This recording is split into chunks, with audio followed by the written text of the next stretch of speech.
Les mystères et surtout les inégalités du destin choquent la raison. Mais la parcelle de divin qui habite notre conscience proclame hautement que l'infinie justice réserve à chacun au-delà de cette vie une égalité absolue du devenir. Et comme le disait Aimé Césaire dans Cahiers d'un retour au pays natal, ma bouche sera la bouche des malheurs qui n'ont point de bouche, ma voix la liberté de celles qui s'affaissent au cachot du désespoir.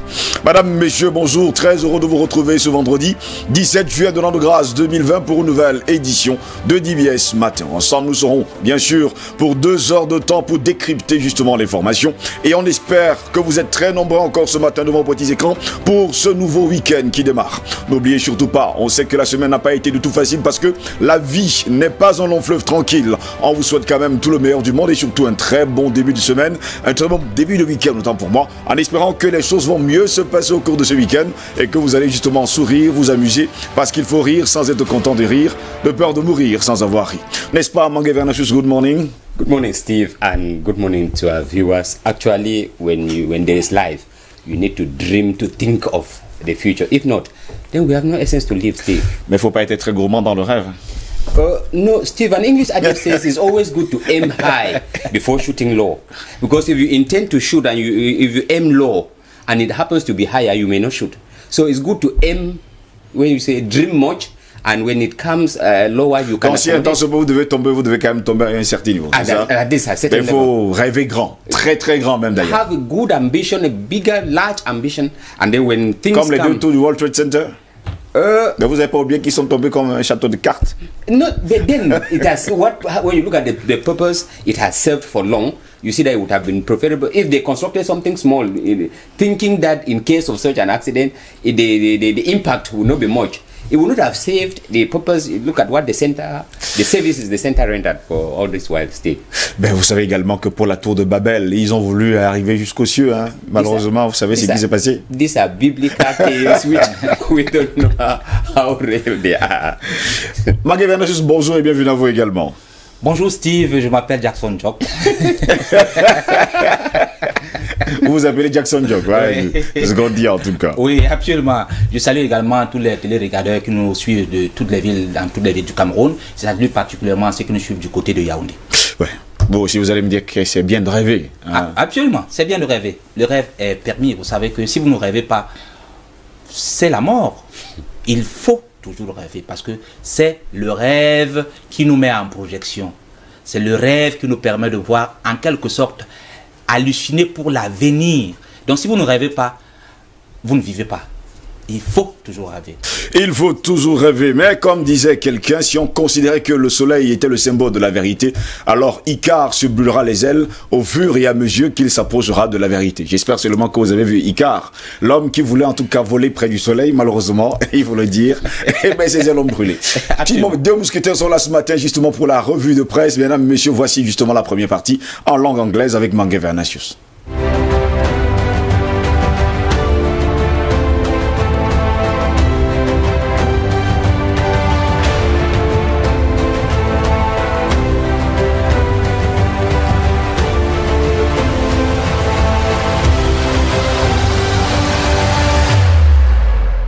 We begin a review of what papers have for us this Friday, the 17th day of the month of July 2020, from the government-owned Cameroon Tribune, talking about the reopening of national borders as government examines preconditions alongside assistance to the tomato sector, which has become one of the victims of close down of exportations. These were among issues that were discussed yesterday during the weekly meetings to evaluate government response strategy to coronavirus. The meeting was chaired by Prime Minister Chief Dr. Joseph Dion Ngutwe through a video conference from Yaoundé. Babaju Bamenda Road, the people's representatives from the Northwest region met with the Public Works Minister on Wednesday to know what government is doing to make the road passable.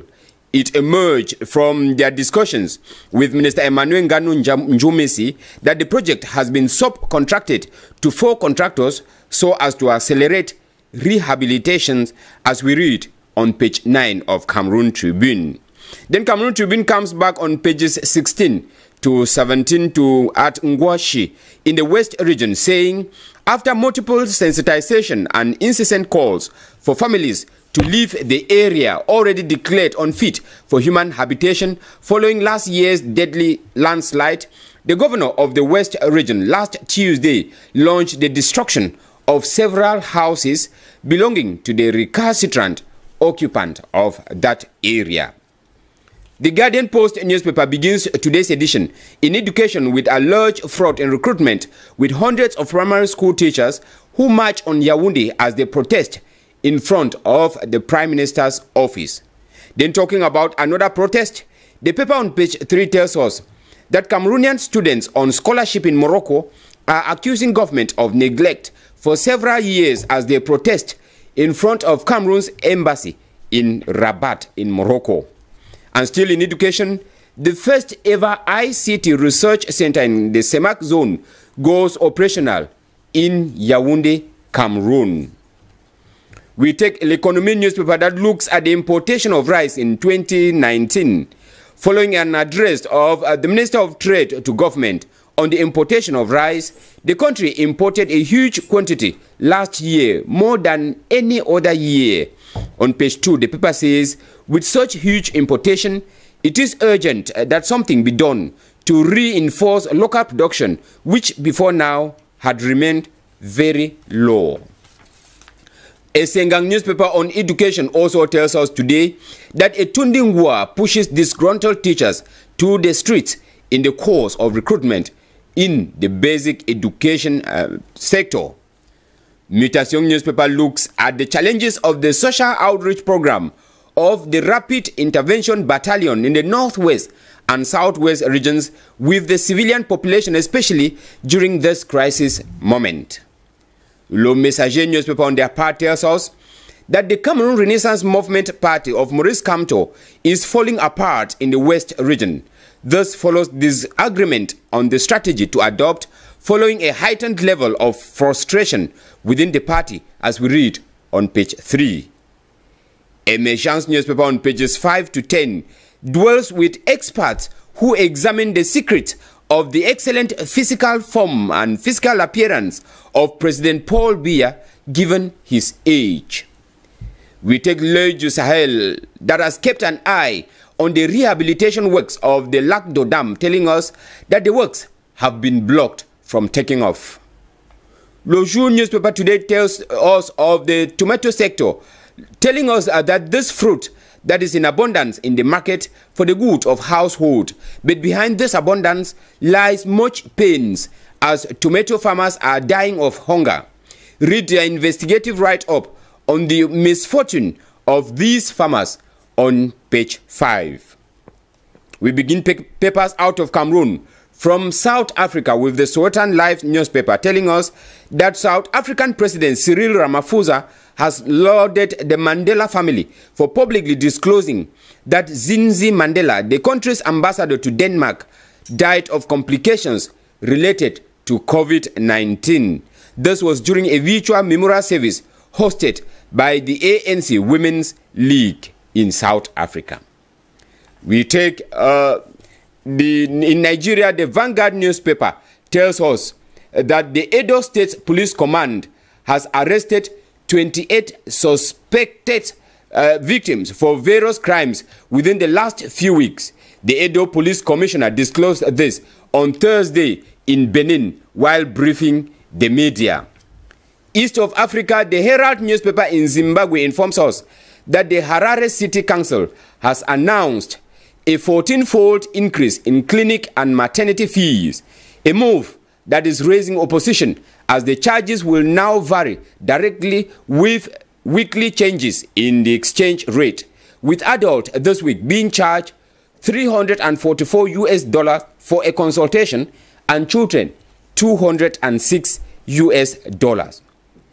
In Rwanda, the New Times newspaper assures us that in all likelihood, an effective COVID-19 vaccine will be discovered in the next 6 to 12 months. This will most likely ensue an unprecedented demand by countries to secure the vaccine for their citizens. All of the promising COVID-19 clinical trials are taking place out of Africa, thereby putting Africa in a disadvantaged position in case of the discovery. As such, the paper thinks that this is time for Africa to lay a foundation and formulate a strategy that would allow us to control our destiny as regards mass production and distribution of the vaccine without relying on the Western world. Out of Africa, the Guardian newspaper in Britain says Russia tried to steal virus research and interfere in election, as UK says election interference wasn't a one-off in the USA. It is a broad threat. It is an information that the Independent newspaper shares, saying number 10 Downing Street warns of threat to UK from Russia hacking. Steve, these are some of the information that we have from newspapers in Cameroon, in Africa and in some other countries in the world. Merci pour toutes ces informations, mon Gavernatius, pour ce vendredi 17 juillet de l'an de grâce 2020. Eh bien, tous ces journaux et ces quotidiens sont à retrouver en kiosque ou encore sur votre marchand de journaux. On va pas également oublier, j'ai bien aimé la grande une de Émergence ce matin. Émergence qui s'interroge quels sont les secrets de son excellente forme. Il n'est plus mort, mais maintenant, on se pose bien des questions sur sa forme. Given his age, Steve, you still see him appearing so at least more than what people would have expected. Ben, je vous dirais une chose simple, hein, le secret est simple. Hein. Honore ton père et ta mère et tes jours seront longs sur terre. Steve, is he the only person respecting his parents? Et puis son père, il est mort à plus de 100 ans. Sa mère est morte à plus de 100 ans. Vous imaginez le mec. Son grand frère est encore en vie. Hein. It may be a family secret. Oui. Son grand frère est encore en vie. Aloïse. Hein. Papa Aloïse, vous ne savez pas si vous avez déjà entendu parler de lui. Somewhere. Voilà. Il est en vie. Family. Et croyez-moi, quand vous êtes en train de me poser ce genre de questions, le mec, il est en grande forme. Il bouffe bien. Il mange privilege bien. Family. Privilege family. Allons-y à langue française, cette fois-ci avec Alain Diop. À la une du quotidien, le jour de ce matin, produire de la tomate et mourir de faim. Le journal d'Aman Mana relève que ces légumes fruits surabondent sur le marché au grand bonheur des ménages. Derrière cette surabondance de grande peine, l'enquête, le malheur des cultivateurs de la tomate, c'est à lire en page 5 du quotidien Le Jour de ce jour. Toujours dans le sillage de la consommation, le quotidien de l'économie présente justement les importations historiques du riz en 2019. D'après une adresse du ministre du Commerce au groupement des importateurs du riz, le pays a fait entrer en grande quantité l'année dernière cette denrée alimentaire plus que par le passé. Dans ce contexte, il est donc impératif de renforcer la production locale qui demeure faible. Toujours dans le quotidien de Thierry Ekouti en page 3 avec l'Union européenne qui injecte plus de 10 milliards de francs CFA dans la filière coton, nous renseigne le journal. D'autres sujets sont également à découvrir dans le quotidien de l'économie, édition de ce jour.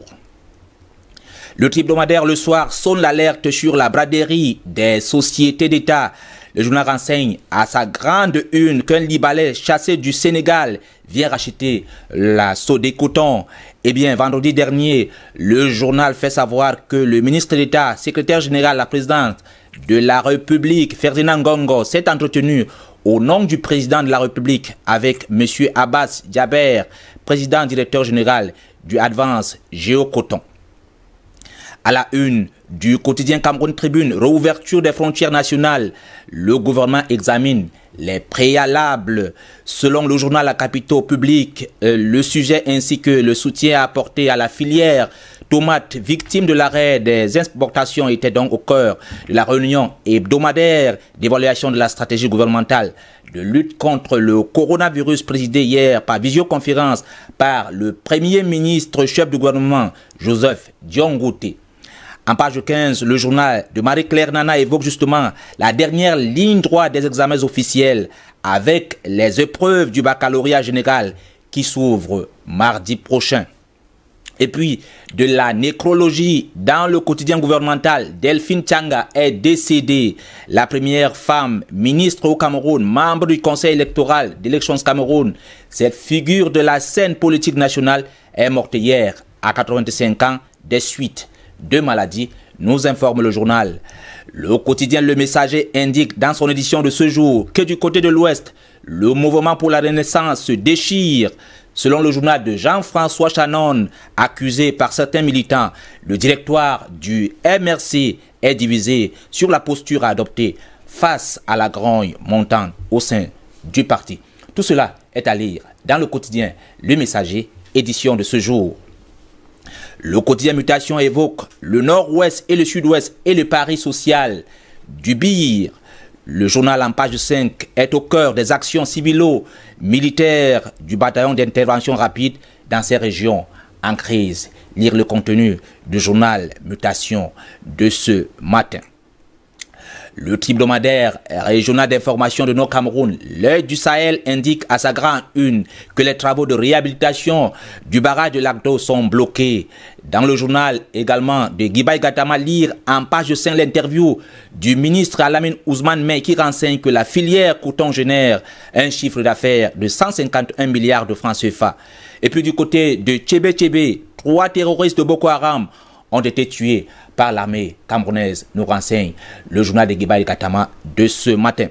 Tout de suite, direction au Gabon avec le journal L'Union qui évoque une grande dame à sa grande une. Il s'agit d'Oussouka Rapoda sur justement la shortlist de premier ministrable. Plus encore ces dernières semaines, Rose Christine Oussouka Rapoda qui occupait le portefeuille de la défense nationale a été nommée hier par un décret du président de la République gabonaise en remplacement de Julien Kohé Bekale. À 57 ans, elle est la première femme à accéder à la primature après l'avoir été à la mairie de Libreville entre 2014 et 2019. Au Congo, les dépêches de Brazzaville indiquent que Denis Sassou Nguesso et Antoine Tshisekedi, unanimes sur le renforcement de la solidarité internationale liée au Covid-19, en effet au terme d'un séjour de 48 heures à Libreville, en tout cas à Brazzaville, le président de la RDC a donc échangé avec son homologue Denis Sassou Nguesso sur des questions internationales et celles liées à la sous-région d'Afrique centrale. Ils ont également abordé la problématique liée à la nécessité pour la communauté internationale de renforcer la solidarité dans la lutte contre le Covid-19, la paix dans les régions des Grands Lacs, entre autres. En RD Congo, le courrier de Kinshasa parle de la coalition FCC Cash avec le nouveau bras de fer autour de la Cour constitutionnelle. En effet, selon le journal, la polémique ne faiblit pas autour de l'enjeu de la vraie fausse démission du président de la Cour constitutionnelle, le juge Benoît Luamba, avec en arrière-fond un bras de fer entre les partenaires de la coalition au pouvoir pour le contrôle de cette haute juridiction du pays en prévision du scrutin de 2023. Direction la France avec le journal Le Monde qui évoque Jean Castex avec justement ses chantiers de 600 jours. Le Premier ministre a donc présenté mercredi son discours de politique générale pour la fin du quinquennat d'Emmanuel Macron et souhaitons réarmer justement les territoires. Terminons par le quotidien sportif. L'équipe en football Real 2, Villarreal 1. En subjugant la deuxième victoire en 10 matchs depuis la reprise de la Ligue, le Real Madrid s'est assuré un 34e titre du champion d'Espagne. Zidane et Benzema, des artisans majeurs. Le journal présente les deux joyaux du Real. Voilà Steve, les différents sujets traités par la presse ce matin. Le reste c'est un kiosque ou chez votre marchand de journaux. Les joyaux de la couronne. Bon, quotidien l'équipe qui est un quotidien sportif n'a pas voulu dire les joyaux de la couronne, les joyaux du Real. On comprend parfaitement. En tout cas, hier, il faut le préciser également, Zinedine Zidane a reçu, il faut le dire, gagné son 11e titre sur le banc. Il faut le dire, hein, sur le banc et surtout du Real de Madrid. Real Madrid. Ouais, 11e titre sur le banc. Phénoménal. C'est phénoménal.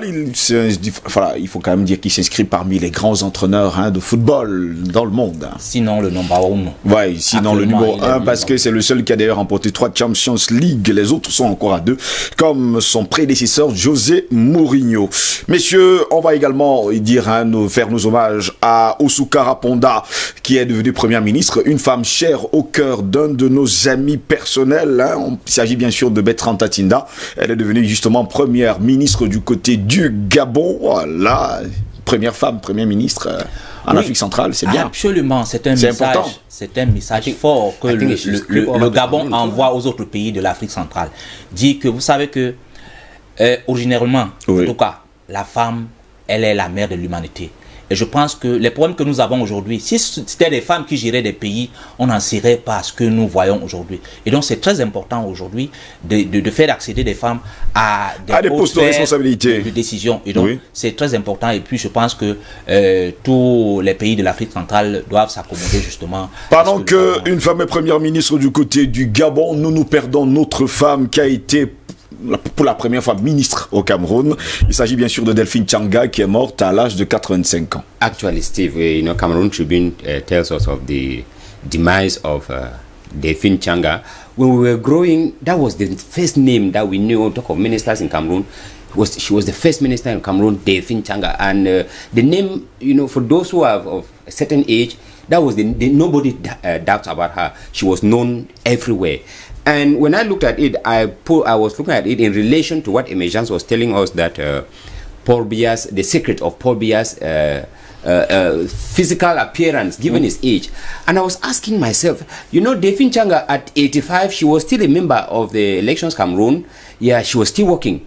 And I tend to ask myself that these Cameroonians should have a secret that they are hiding from us, the youth, because in as much as youth are dying, we have these people of the third age group who are still working. The president is still there, the president of the Senate is still there, the president of the National Assembly is still there, the president of the Constitutional Court, all of them are people of age, they are still working. What is their secret? They should tell us, because you get a woman already at who have served Cameroon all that long. At 85, she was still a member of the Elections Cameroon. We still have some who are still there. I take, for example, Dorothy Njoma. She is still there. We have those people of old age. Et pendant ce temps, ce sont les jeunes who are dying. Bah oui, attendez, à cette époque-là, vous savez, hier, j'étais dans un endroit bien précis et j'étais assis. Je me suis rendu compte que les jeunes sortaient de l'école. Vous savez ce qu'ils faisaient?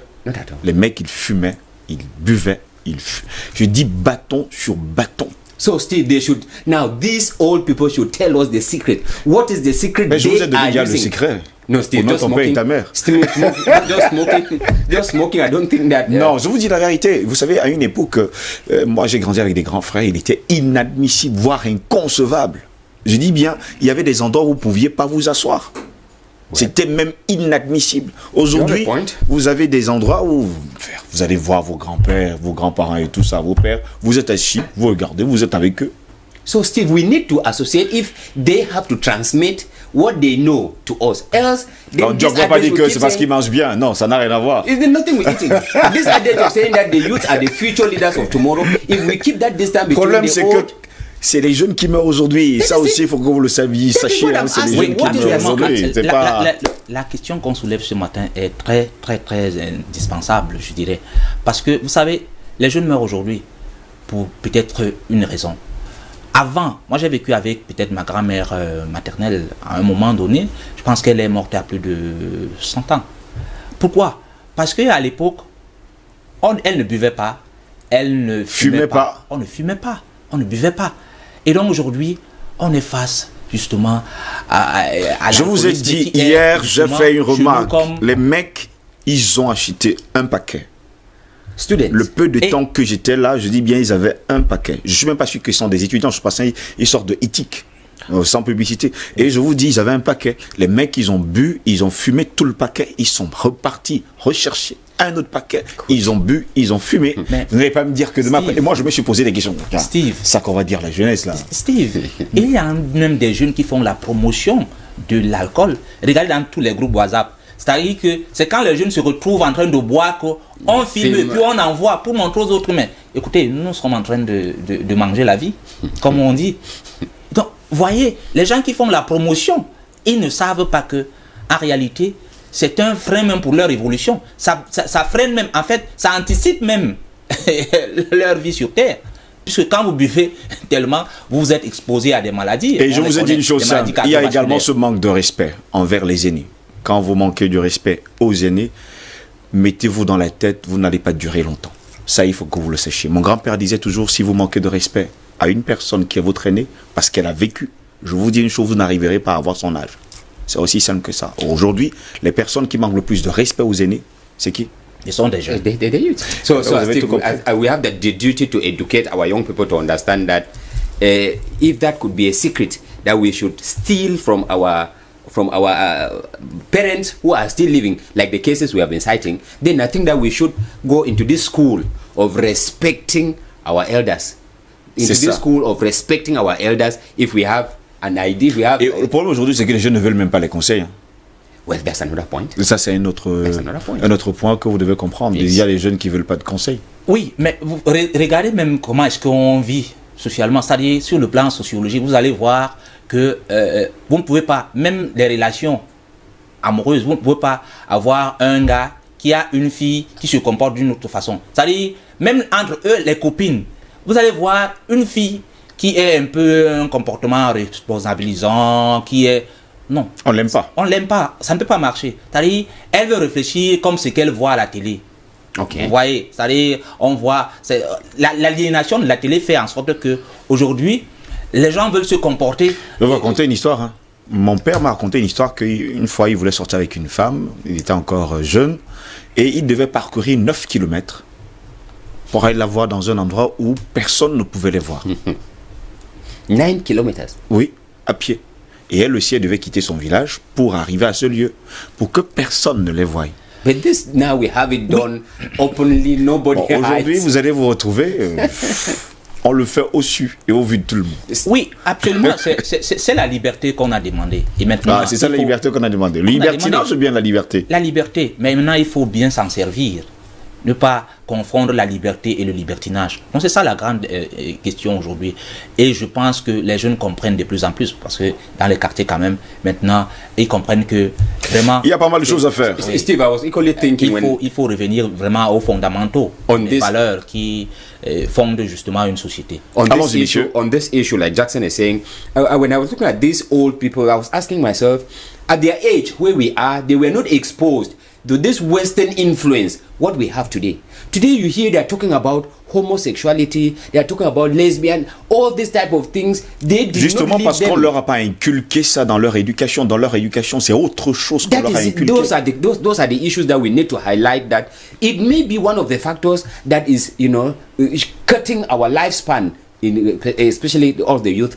En tout cas, les experts qui sont dans les colonnes d'émergence diront justement, on espère pour les téléspectateurs et ceux des lecteurs en tout cas du journal, vont voir justement ce que les experts vont dire sur le cas du chef de l'État camerounais Paul Biya, pour sa longévité en tout cas, pourquoi il a atteint cet âge et qu'il est toujours aussi debout. Hein. Bon, il était mort il y a quelque temps, enterré, mais bon, maintenant on veut savoir qu'est-ce qu'il fait. Non, ça continue même dans les réseaux sociaux. Il y a encore ceux qui pensent que... Il y a même, je lisais un truc hier où quelqu'un disait, une femme, ou je ne sais pas, une femme, comme ils ont des faux profils, qui disait que nous sommes déjà assis, c'est 106 jours de la mort de la plus haute personnalité. Messieurs, terminons rapidement avant la chronique de Hervé Boukouri. 100 enseignants marchent du côté de Yaoundé. Steve, this has been, you know, a phenomenon that has been happening in Cameroon, where after recruitment you have this kind of issues. The question I tend to ask is, when the government is launching any recruitment, are they not laid down prescriptions or criteria to be followed in the recruitment? Why do we think il y avait des critères justement de recrutement? And then when we are recruiting, I think that we are recruiting a certain number. When they say recruitment, it is not that because when I followed this actual information, it was they wanted to recruit those who have their grade 1 teacher certificate from 2010. Normalement, ceux qui sont déjà dans l'enseignement depuis très longtemps, downward, et ceux qui avaient plus de 40 ans. 40 years actually. But then, if we have to take all of them in Cameroon, they will be in thousands. But the ministry had a specific number to recruit. And if they recruit the specific number and we think that it was not sufficient, there is something somewhere, unless the papers are indicating that there was fraud in the election, in the recruitment, because... Rapidement sur le sujet, hein, Alain Diok. Oui, mais je crois que c'est justement les pouvoirs publics qui amènent des gens à marcher tout le temps. Parce que les critères sont simples. On vous dit, écoutez... Plus de 40 ans, vous avez 40 ans, vous avez déjà une expérience professionnelle dans l'enseignement.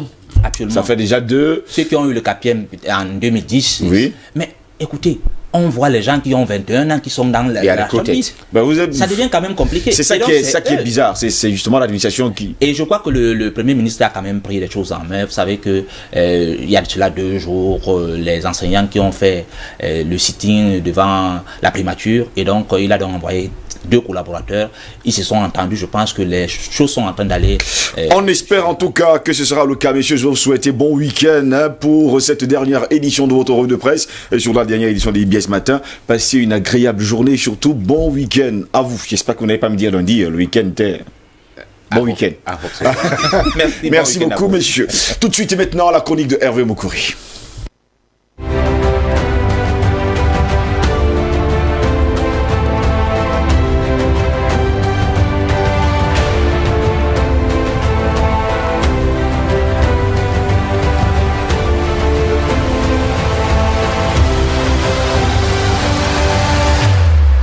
Hervé Moukouri, bonjour et bon début de week-end.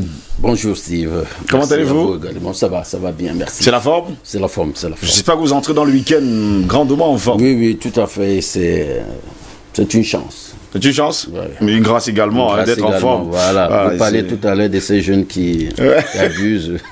Oui, ils abusent et désabusent également. Ça va vraiment trop vite. Ça va très très vite. Vous savez, quand ils ont 10 minutes de leur temps, il faut bien en profiter rapidement. Voilà. L'alcool. Et sans oublier la drogue et tout ce qui va avec.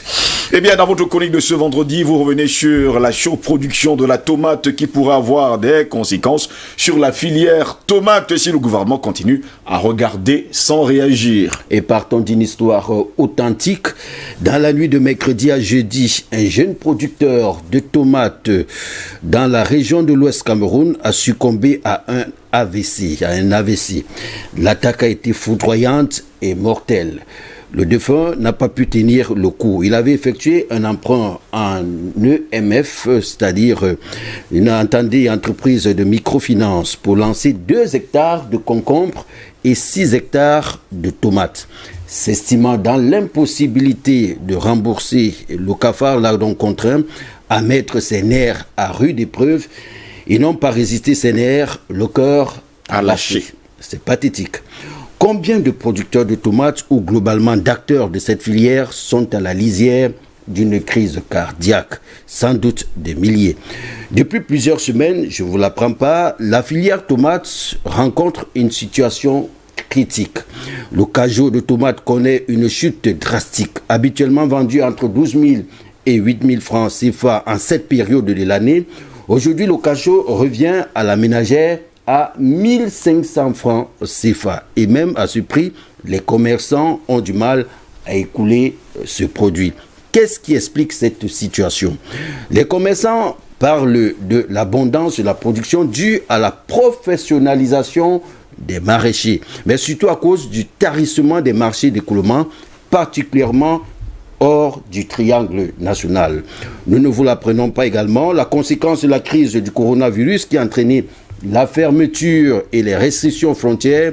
On voit donc que la part des productions écoulées du côté du Nigeria et dans certains pays de l'Afrique de l'Ouest, et même la totalité en Afrique centrale, précisément en zone SUMAC, est donc bloquée ici au Cameroun. Ça ne sort plus, ces productions ne sortent plus. Dans l'impossibilité d'écouler donc leurs marchandises hors des frontières, les producteurs sont donc contraints de vendre sur place au Cameroun. Voilà qui explique l'abondance de la tomate sur le marché. L'offre étant donc supérieure à la demande locale, on casse les prix. Bien que cela profite aux consommateurs, il y a lieu de s'inquiéter. La filière tomate est en péril. Si rien n'est fait, notre pays compromettra durablement les revenus habituels tirés de la tomate. Résumons-nous, soit 720 milliards de francs CFA par an pour la zone seule CEMAC. 720 milliards, voilà qui part en fumée, pratiquement. 140 milliards de francs CFA sur le marché intérieur. On nous met le marché d'Afrique de l'Ouest. Alors, ces statistiques nous sont données par le Mouvement pour la Renaissance du Cameroun qui, dans un communiqué, tirait justement la sonnette d'alarme. Le silence observé ici par le gouvernement n'est pas de nature vraiment à rassurer les producteurs qui payent même déjà de leur vie. Une prompte réaction du côté du ministère de l'Agriculture et du Développement rural serait salutaire pour éviter des faillites massives du côté des agriculteurs et pourquoi pas la multiplication des décès chez ces producteurs. D'ailleurs, bon nombre de ces producteurs préfèrent laisser pourrir la tomate dans les champs plutôt que de liquider ou brader dans les grandes villes que sont Yaoundé, Douala, Bafoussam et même autres. Le gouvernement qui a la regrettable habitude de laisser pourrir la situation sait pertinemment que si rien n'est fait, le Cameroun s'expose à l'effondrement d'une filière très rentable. Je vous donnais encore tout à l'heure les chiffres. Et c'est d'ailleurs le moment ou jamais de relancer l'usine de transformation de la tomate implantée à Foumon, je crois que c'est la stand, abandonnée dans la broussaille. Pourtant, il suffirait de mettre un peu de moyens pour remettre cette usine en marche. Les milliards quasiment détournés dans la construction des stades, on le sait, auraient permis de relancer cette usine de transformation de la tomate et nous auraient mis à l'abri de ce que nous vivons aujourd'hui. L'annonce, c'est-à-dire l'avenir, il faut quand même le relever ici, ne s'annonce pas du tout bon. Et il ne faut pas également oublier Hervé Mokori dans votre chronique qui est d'ailleurs très triste ce matin. Ils sont nombreux, les maraîchers aujourd'hui. Ils se multiplient par milliers et milliers encore. La tomate vient de partout, du nord, du sud, de l'est, de l'ouest. Voilà. Donc à un moment donné, c'est ça aussi qui fait l'abondance sur le marché. Tout à fait. Expliquait d'ailleurs un expert hier. Il m'expliquait que normalement il y a aujourd'hui des milliers de producteurs de la tomate. Tout à fait. Il fut encore un temps où ils étaient peu nombreux. Voilà. Et maintenant, ils sont nombreux et ils sont de plus en plus professionnels. Voilà, ils sont de plus en plus professionnels et ça fait justement un manque à gagner. Mais hier également, on ne va pas oublier que le Premier ministre, le chef du gouvernement, a fait justement en visioconférence avec les autres ministres pour trouver une solution pour l'ouverture des frontières nationales, c'est-à-dire entre le Gabon, le Tchad, la Guinée équatoriale, pour justement trouver une solution. C'est impensable. Moi, je trouve que c'est impensable parce que comment se fait-il que nous, en Afrique, on continue à fermer vraiment nos frontières. Alors je vois déjà Air France qui arrive là, Bruxelles Airlines qui arrive, Ethiopian va bientôt aussi arriver. Comment se fait-il que les gens viennent d'ailleurs, de l'Europe notamment, pour le Cameroun, mais quitter voilà. Et on a toujours des produits qui arrivent, même d'ailleurs, les médicaments entrent au Cameroun sans problème. Dis donc, ouvrons ces histoires-là, comme on dit. Mais il y a également cette entreprise du côté de Fombot qu'on pourrait justement c'est ça le problème. Et il n'est pas aussi dégradé que ça, parce qu'on parle on parle, selon un témoignage que j'ai suivi, les équipements sont encore un peu en bon état. Il suffit juste d'un peu d'argent pour relancer cette usine, cette entreprise, malheureusement tombé en faillite et maintenant tombé en désuétude, ce qui n'est pas du tout vraiment... Il le faut rapidement, en tout cas, une autre entreprise. Pourquoi pas deux, pourquoi pas trois entreprises de tomates au Cameroun? C'est possible. Que d'importer cette tomate, on a toujours cette tomate importée du Maroc, je ne voulais pas le dire, merci de m'aider. Merci de m'aider. De très faible qualité d'ailleurs, on a souvent tendance à croire que... Non, ce qui vient d'ailleurs est de bonne qualité. Pourtant, ce qui est fait à Palascan, du côté de Fombot, était de très bonne qualité. Merci beaucoup Hervé Mokori pour cette chronique ce matin. On vous souhaite bon week-end. Merci et surtout, mollo. Non, on va... Messieurs, vous êtes là ce matin. Et vous également qui êtes à la maison, bienvenue à vous. Parce que maintenant, nous commençons le débat. Eh bien, commençons déjà par dire bonjour à nos invités ce matin. Eric Pépin Mikaï, bonjour, bienvenue à vous. Bonjour Steve, bonjour ensemble. Vous êtes le plus jeune quand même ici. On va vous dire bonjour. La jeunesse, c'est pas toujours une affaire d'apparence. Ouais, c'est ça. Bonjour à l'ensemble de nos téléspectateurs qui se comptent par milliers de jour en jour et ils sont ravis du timing que vous imprégnez à cette émission. Et un fan club également est né spontanément. Je vois de temps en temps ils publient l'ensemble. Oui. On les a reçus il y a encore quelques jours ici sur... C'est tout bénéf à l'émission, à la chaîne, mais également aux promoteurs. Donc bonjour à l'ensemble de tous ceux-là également qui s'activent au matin pour qu'on ait ce type d'image et puis la qualité de cette production. Merci d'être là ce matin, Eric Pépin Mikaï. Bertrand Tatina, merci, bonjour et bienvenue à vous également. Merci, bonjour de m'avoir invité. Bonjour à mon très frère Mikaï, je suis très content d'être avec lui. Bonjour à mon cher aîné que vous allez présenter. À votre autre copanéliste, je vous laisse dans votre fonction de patron du panel, à vos milliards de téléspectateurs, à tous ceux qui nous suivent. Rapidement, quelques faits d'actualité. J'ai été, en fait, hier, j'ai eu deux sentiments en fait sur le destin de deux dames. Oui. Déjà, la première ministre qui a été nommée au Gabon par le président Ali Bongo, femme à poigne. Il ne faudra pas s'étonner. Elle a été ministre de la Défense. L'histoire raconte qu'au Gabon, ses recommandations étaient appliquées. Elle y veillait. Vous savez, être patron de l'armée, c'est un milieu généralement qu'on dit machiste. L'armée, rien que même par la tenue, c'est-à-dire que ses grades, ses galons n'étaient pas du tout impressionnés. Elle a dirigé la mairie de Libreville, extrêmement difficile à diriger. C'est une mairie qui concentre en fait toutes les attentions, les enjeux sont très importants. Ça fait de vous en quelque sorte une personnalité politique majeure en quelque sorte dans l'environnement du Gabon. À côté de ça, vous avez Madame Delphine Tianga. Qui est décédée à 85 ans. Oui. Véritablement souhaiter des condoléances à cette dame. L'éternel ministre à l'époque, on disait ministre de la condition féminine, Madame Delphine Tianga. L'histoire raconte que c'est Madame Aïdjo qui va faire un peu pression sur le président Aïdjo parce qu'elle animait le parti, elle animait le mouvement des femmes, ce qu'on appelle l'OF.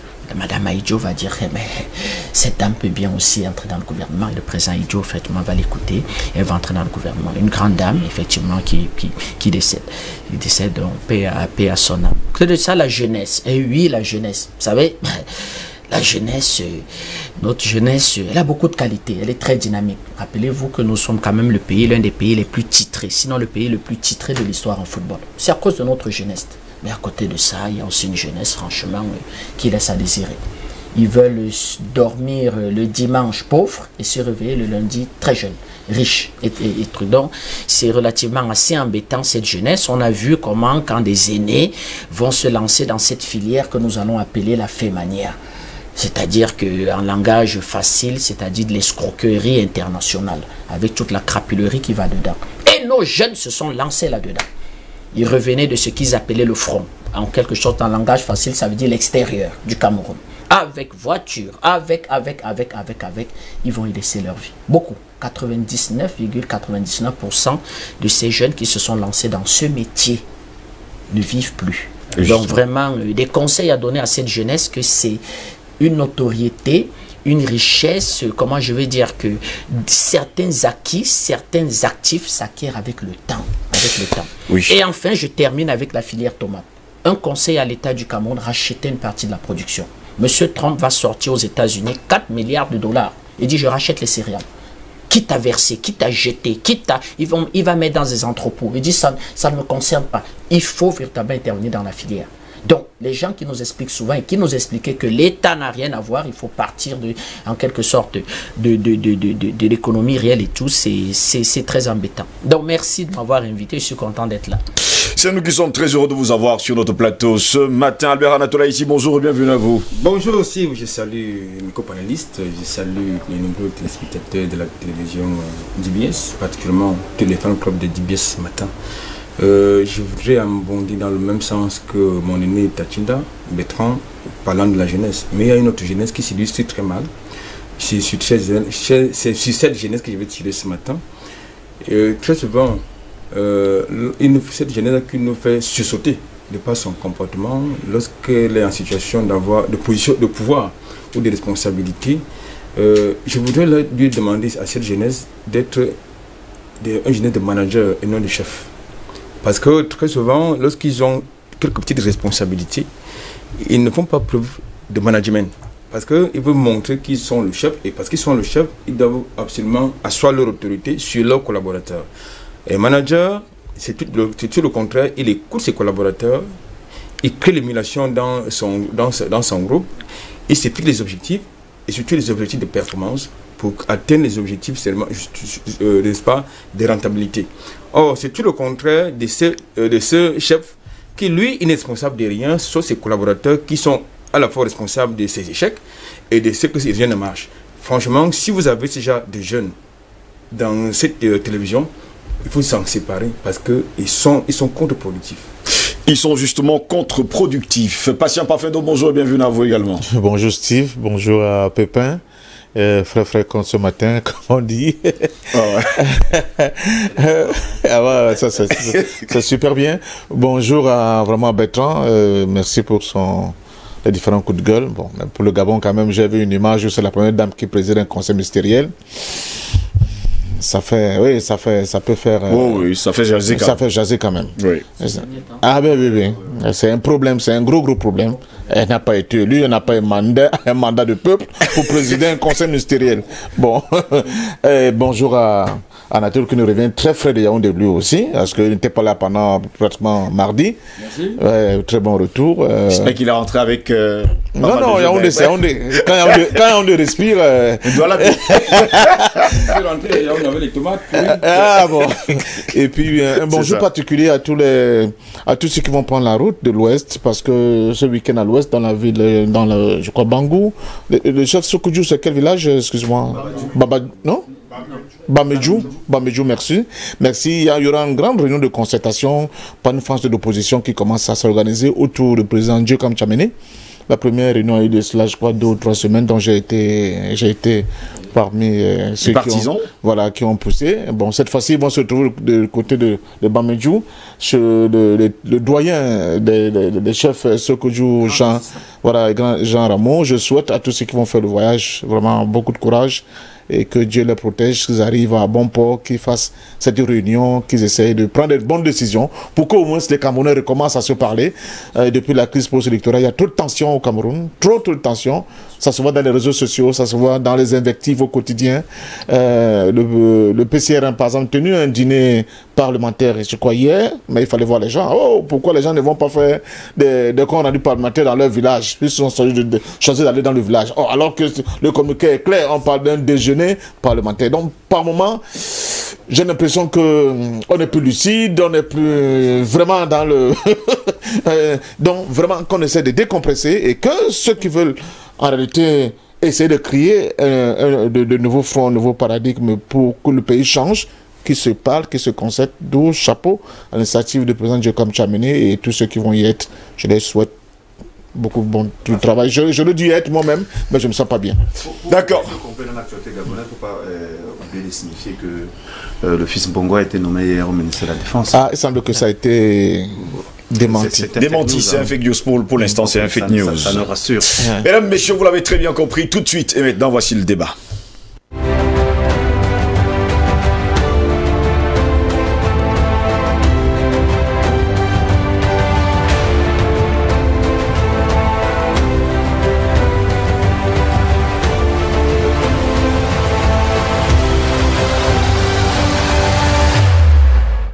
Le thème qui nous intéresse ce matin, l'évangile de la démocratie et des droits de l'homme, prôné et surtout prêché par l'Occident, n'est que ruine et larmes. C'est le cas de la Libye, de la RCA, de tous ces pays que vous connaissez, qui sont en ruine aujourd'hui.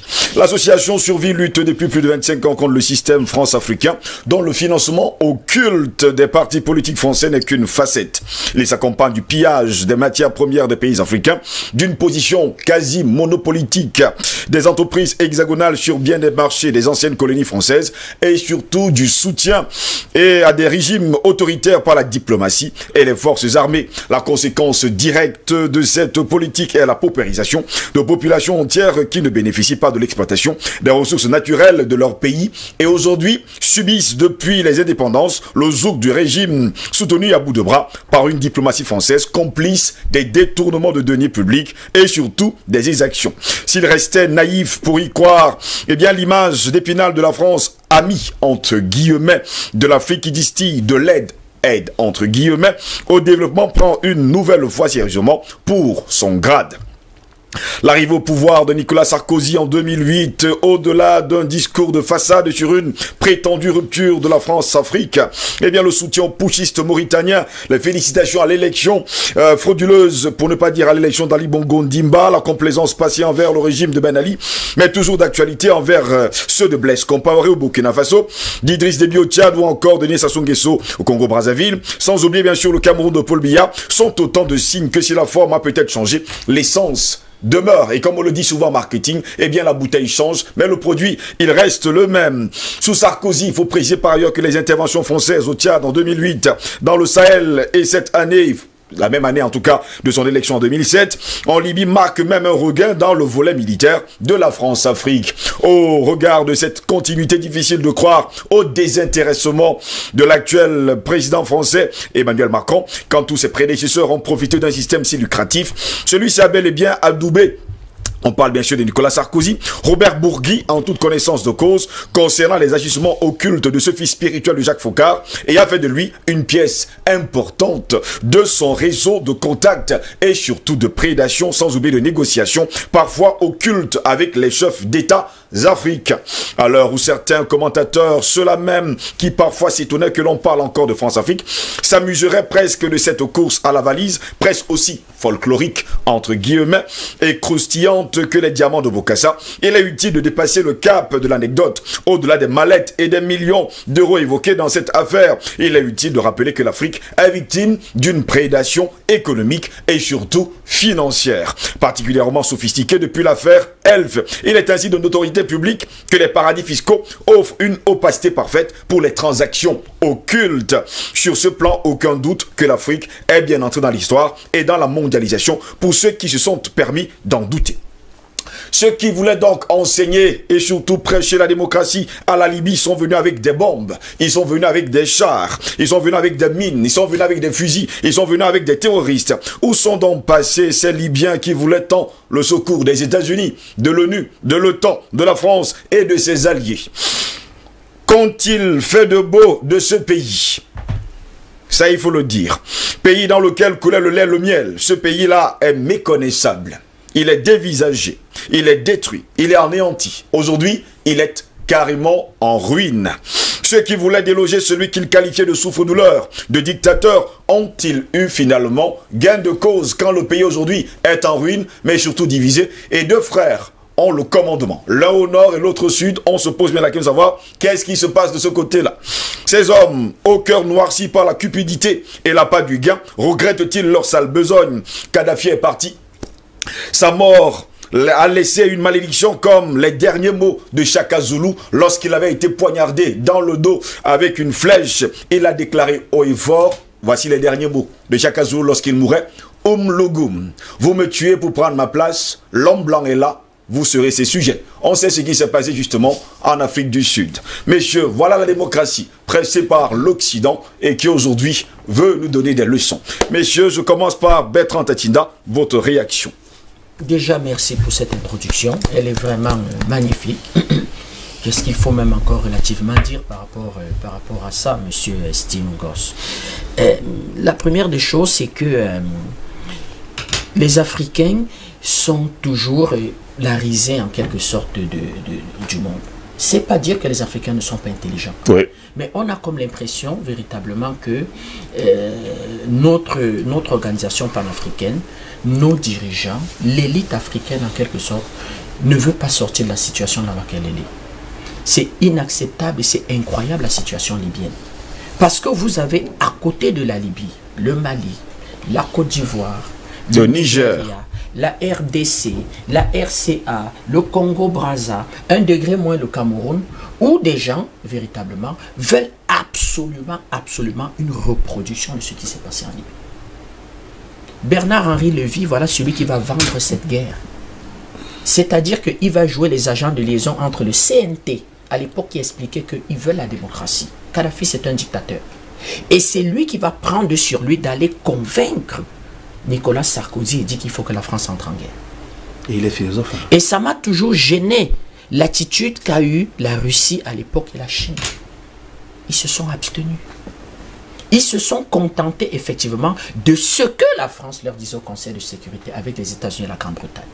Que ce que nous allons faire, c'est que nous allons soutenir le CNT au-delà du fait qu'ils vont décider un matin. Monsieur Nicolas Sarkozy, par le porte-parole de l'Élysée, un matin, décide de ne plus reconnaître le gouvernement en fait libyen de M. Kadhafi. Pas un seul instant. Les Libyens vont se regarder et dire, mais écoutez quand même, on ne peut pas avoir des gens qui nous aiment plus que nous-mêmes. Nous sommes un pays quand même relativement riche sur le plan des matières premières, sur le plan de pétrole, en gaz. Pas un seul instant. C'est-à-dire que vous allez avoir à Benghazi cette poignée de Libyens qui vont participer à ce que nous voyons aujourd'hui. Aujourd'hui, c'est très compliqué.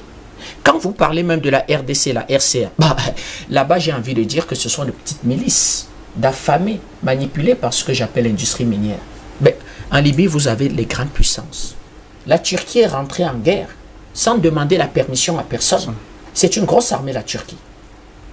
Je rappelle que même la France ne s'aventurerait pas en fait sur les plates-bandes de la Turquie. Le Parlement égyptien va donner feu vert à Al-Sisi d'entrer en guerre en Libye. Il n'y a aucune puissance au monde qui peut séparer ce combat entre d'un côté la Turquie et d'un côté l'Égypte. L'Égypte, c'est une armée, rien que sur le plan, comment on va dire, des bâtiments maritimes de guerre. C'est 650 bâtiments maritimes de guerre. Rien que sur le plan de la flotte en termes d'avions de combat, c'est près de 700 avions de combat. C'est 5 milliards de dollars chaque année, en quelque sorte de soutien d'aide américaine.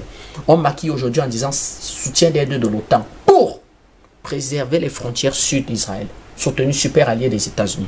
La Turquie n'est pas membre de l'OTAN, mais c'est un partenaire privilégié de l'OTAN.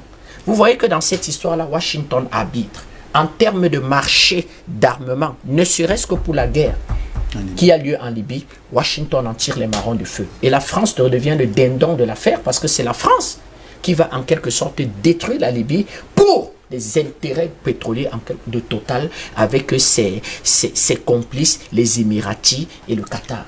Regardez comment on peut amener un pays au nez et à la barbe d'Africains, effectivement, dont on avait même les partisans de cette affaire-là ici dans nos pays qui soutenaient et disaient oui, ces vieilles dictatures-là, il faut qu'ils partent. Moi, je vous le dis, je prends l'exemple du Cameroun. Vous faites partir Paul Biya sans respecter la loi. C'est un génocide au Cameroun. Vous faites comment pour l'arrêter? Faites partir le président Paul Biya sans respecter scrupuleusement la loi. Monsieur Ngoss, le Cameroun n'existe même plus. Parce que moi, je ne vais pas l'accepter. Aussi infiniment petit que je sois au Cameroun, je ne vais pas l'accepter. Quelles que soient les raisons que vous me donnez.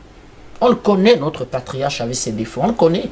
J'ai souvent des désaccords même avec mon cher aîné, M. Parfendom. Moi, je suis un soutien du président de la République. Je le dis à visage découvert. Ça ne me vaut pas que des amitiés sur Facebook. Et bien sur Facebook, même tout le monde connaît ma vie. C'est-à-dire qu'à partir du moment, c'est ça la politique au Cameroun. Quand quelqu'un soi-disant... C'est le même cas avec Patient Parfendom. Quand quelqu'un affiche votre vie soi-disant, oui. Ben, on a des désaccords là-dessus. Mais lui, il est républicain. La première désaccord que nous, on a même eu, c'est sur l'élection présidentielle. Il m'expliquait, M. Tatinda, nous, moi et mes amis, on a décidé de ne pas aller à l'élection. Moi, je lui ai dit, mes grands frères, nous, on va à l'élection. Et il m'a donné les raisons pour lesquelles nous ne vont pas à l'élection. C'est des raisons pertinentes, on peut comprendre. On est en désaccord.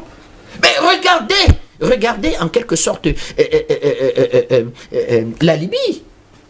La France s'est rangée derrière l'Égypte, pourtant membre de l'OTAN. C'est-à-dire qu'avec une relation particulière avec la Turquie. Avec l'Allemagne, ils vont voter pratiquement près de 40 milliards de dollars à la Turquie pour freiner le flot des réfugiés. La Chine ne dit mot et tire les marrons du feu. C'est-à-dire que les entrepreneurs chinois signent les contrats dans le secteur pétrolier. Mais la Chine ne dit mot. La Chine relativement se tait. La Chine qui est devenue une grande puissance militaire. Et qui ne se contente plus d'expliquer que moi, je me bats pour mon patriotisme économique, je me bats pour mon influence économique. Je rappelle que le traité de non-prolifération, d'armes de grande destruction et de grande capacité, n'est pas signé, ce qu'on appelle START 3. Parce que Trump explique que je ne le signe pas avec toi, Poutine, si on intègre Pékin. Pékin est devenu une grande puissance. Pékin te dépasse sur le plan économique. Pékin a des capacités militaires. C'est même une puissance nucléaire aujourd'hui de grand niveau. Comment tu veux que moi et toi, nous signons des traités de ce qu'on appelle les armes du futur et tu n'intègres pas? Comment je vais dire un acteur aujourd'hui qui nous bat sur le plan économique? Ah, Poutine dit, libre à toi. Pékin explique que ça ne me regarde pas. Moi, je n'ai pas signé START 1, je n'ai pas signé START 2, je ne vois pas pourquoi je dois venir m'engager dans START 3. Vous voyez les acteurs qui se battent en Libye et la pauvre Union africaine, le pauvre Sassou Nguesso, il passe son temps à crier, ben, venez on fait l'arbre à palabre. Qui l'écoute? On lui dit tu peux toujours courir. N'ose même pas parler. Ben, sans ça, on arme ton pasteur Toumi. Tu te tais. Tu te tais. L'Union africaine, où est le président de la commission? Il est où le président de la commission? Ben, dans 5 ans, il va nous expliquer qu'il a la carrure de chef d'État. Il fera le tour des capitales. Il fera le tour des capitales européennes pour se, entre guillemets, présidentialiser. Mais le pauvre, s'il peut rien, s'il n'a pas de moyens, qu'il parte. L'histoire retient souvent des gens qui sont partis. Au Cameroun, nous avons le ministre Garga. On peut tout dire de ce monsieur. Qui peut douter de son honorabilité? de son sérieux, de sa compétence, je dirais même. Qui peut douter de ça? Peut tout dire. On peut ne même pas partager ses idées politiques. Mais les Camerounais, dans leur entière majorité, ont beaucoup de respect pour ce monsieur. Quand il a senti la confiance du président de la République s'effriter dans la lutte contre la corruption, il est parti. Pas les pseudo-démissions où on explique à quelqu'un que ah, ça vient de passer au secrétariat général, je ne vois pas ton nom, cher ami. Et quelqu'un court véritablement dans un hôtel expliquer que je m'en vais. Quand on lui dit effectivement que je ne vois pas ton nom, c'est passé ce matin au secrétariat général. J'ai même eu un entretien dans le bureau. Dans le bureau. Ton nom n'est plus là. Oui, voilà. J'étais 8 ans très tranquille. Il ne pensait pas à démissionner. C'est quand on le lui explique ça. Non, vraiment, j'explique tout simplement que la Libye, c'est un cas d'école. C'est un cas d'école avec cette notion de droit de l'homme, de démocratie. Mais dans votre résumé, vous parlez en quelque sorte des multinationales qui se portent bien, de, comment je vais dire, que de la finance qui se porte bien, de l'exploitation pétrolière même dans cette Libye. Il y a des gens qui ont fait des affaires pendant la guerre. Des gens ont fait des affaires en 45. Tout va pour le mieux. Vous avez des familles qui se sont hyper enrichies en 45. Donc voilà un peu ce qu'on peut tirer de cette histoire, les larmes aux yeux. On se demande comment on va faire. L'ONU politique est paralysée. Le Conseil de sécurité s'est terminé. Je suivais encore le président Tshisekedi qui disait que les Africains ont mandaté la Sierra Leone de porter en fait les déshydratats de l'Afrique pour les réformes du Conseil de sécurité. On veut 2 sièges permanents et 3 sièges non permanents. Regardez celui qui porte la parole, la Sierra Leone. Ils ont la paix, ils mangent. Non, ce sont des frères africains, on ne peut pas être, comment je veux dire, que injurieux, mais qui commencent déjà par manger. Notre tomate peut aider en Sierra Leone. Vous avez parlé de notre filière tomate. C'est-à-dire que si on fait un vol aérien, je peux vous dire qu'on va beaucoup aider en Sierra Leone, parce qu'ils n'ont même pas de tomates là-bas chez eux. Voilà ceux qui vont venir devant des gens qui ont des capacités de destruction de la terre massive. Et dire que nous voulons 2 sièges vraiment permanents au Conseil de sécurité. Qui va vous les donner? C'est justement l'autre débat ce matin. Éric Pépin Bikaï, pourtant, avant que Sarkozy ne prenne l'initiative d'aller en Libye, c'était le pays où coulait le lait et le miel. Nous sommes tous sur la démocratie. Hein. Et que au début des années 60, c'était un libre choix pour la plupart des dirigeants africains de choisir ce système de gouvernance. Il ne faut pas oublier qu'à côté de la démocratie, il y a la monarchie, que certains semblent oublier. Et qui semble en réalité être le choix premier de la plupart des pays africains. Parce qu'il y a 2 éléments que les pays africains brandissent, leur souveraineté et leur démocratie. Mais en réalité, il n'y a pas de démocratie et il y a une monarchie. Bon, maintenant, on peut l'appeler monarchie absolue en fonction des pays ou monarchie libérale. Mais en réalité, nous ne sommes pas dans des démocraties pour ce qui concerne un certain nombre de pays africains. Puisque la démocratie, forcément, elle ne peut pas être appliquée comme une poudre blanche, telle que c'est venu de l'Europe, mais elle s'appuie sur un certain nombre de principes, parmi lesquels la séparation des pouvoirs. La plupart des pays africains n'ont pas de pouvoirs séparés. Donc ça veut dire que c'est encore un comparatif avec des monarchies. On a l'organisation régulière des élections. Là également, on peut dire que les élections sont régulièrement organisées, mais il y a un hic, la transparence de ces élections-là. C'est aussi un principe de la démocratie. Selon l'Occident. Hein. Selon l'Occident. C'est pas que vous pensez que la démocratie, ça selon l'Occident. Je n'ai dit que ce qui a été enseigné par l'Occident est transposé dans nos unités. C'est un programme de la classe de 3e et la classe de 1er. Donc j'enseigne de temps en temps aux enfants. Donc je n'invente rien. Il y a ce qu'on appelle le respect des droits de l'homme de manière régulière. C'est également venu de l'Occident, ça a été transposé. Beaucoup de nos pays ont accepté cela lors des dîners parlementaires et grandes rencontres. Ils ont signé. Ça veut dire qu'ils ont estimé que ça peut correspondre au modèle de leur société. Je tiens à rappeler pour le cas de la Libye que c'est M. Kadhafi qui suspend la monarchie en 1963, en 1969. C'est-à-dire qu'il décide que, compte tenu du fait qu'il était un haut gradé de l'armée, désormais dans mon pays, en fonction de mes capacités militaires et intellectuelles, je suspends la monarchie. Et j'installe la République. Et dans votre introduction de tout à l'heure, c'était super bien. On pouvait même partir de cette émission sur la base de cette introduction. On reste sur la conclusion de cette introduction, c'est-à-dire la parole de Tchaka Zulu. C'est-à-dire, vous cherchez mon siège, mais sachez que l'homme blanc n'est pas trop loin. Et on connaît l'histoire de l'Afrique du Sud avec tout ce qui s'est passé. Les Boers, ainsi de suite, ainsi de suite. Donc nous sommes là dans des choix inconséquents qui ne sont pas toujours assumés. Je dis et je répète qu'on ne peut pas être respecté actuellement dans le Conseil des Nations Unies si on ne dispose pas d'un certain nombre de capacités, parmi lesquelles les capacités militaires. Ça, c'est indéniable. On va toujours brandir le fait que les autres viennent chez nous parce qu'ils ornent nos richesses. Mais je ne vous apprends rien. Une ressource n'est ressource que si elle a une valeur marchande. À partir du moment où une ressource n'a pas une valeur marchande, elle ne peut pas être considérée comme ressource. Ça peut être logé dans le patrimoine. Ce sont les éléments du cours sur la gestion des ressources naturelles, en réalité.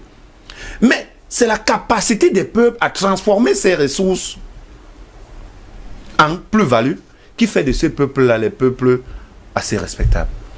Nous avons de nous-mêmes choisi la démocratie avec tout ce qui va comme avatar. Mais en réalité, il y a toujours cette fâche cachée-là. Nous sommes restés dans les monarchies. Tout à l'heure, vous parliez des diamants de Bokassa. Mais si nous sommes dans la démocratie, comment doit-on coller une ressource naturelle à celui qui est censé diriger un pays? A-t-on parlé dans une moindre mesure, c'est pas la première ressource française, le vin, il y a le vin, oui. A-t-on parlé du vin de Chirac? Il y a les couteaux. Enfin, le couteau. A-t-on parlé du vin de Chirac, par exemple? Ou alors de l'huile de colza, je ne sais pas trop, de Chirac ou de Sarkozy? Non. Ça s'intègre dans ce qu'on appelle les éléments structurels du fonctionnement d'un État. Et il n'y a pas le pétrole de Kadhafi. Ça n'existe pas. Il y avait le pétrole des Libyens. Il faudrait qu'on apprenne également les Camerounais à tenir ce type de langage.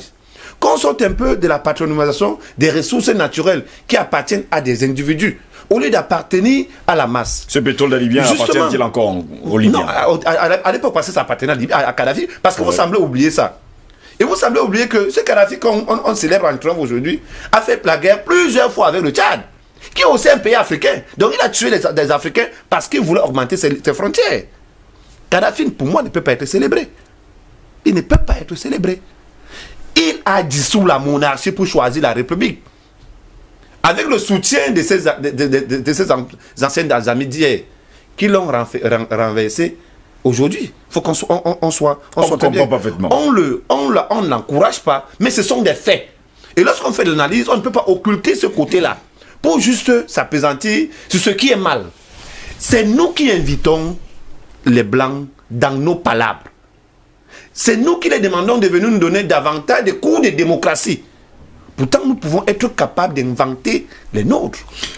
Vous avez totalement raison. Patient Parfait, donc jusqu'à preuve de contraire, justement, ces hommes qui sont venus prêcher la démocratie en Libye sont venus avec des armes, ils sont venus avec des bombes, ils sont venus avec des mines, avec des fusils, soi-disant pour inculquer la démocratie aux Libyens. Et les Libyens les ont appelés, comme le disait d'ailleurs Eric Pemabika, venez au secours, on a besoin de vous parce que Kadhafi est un dictateur.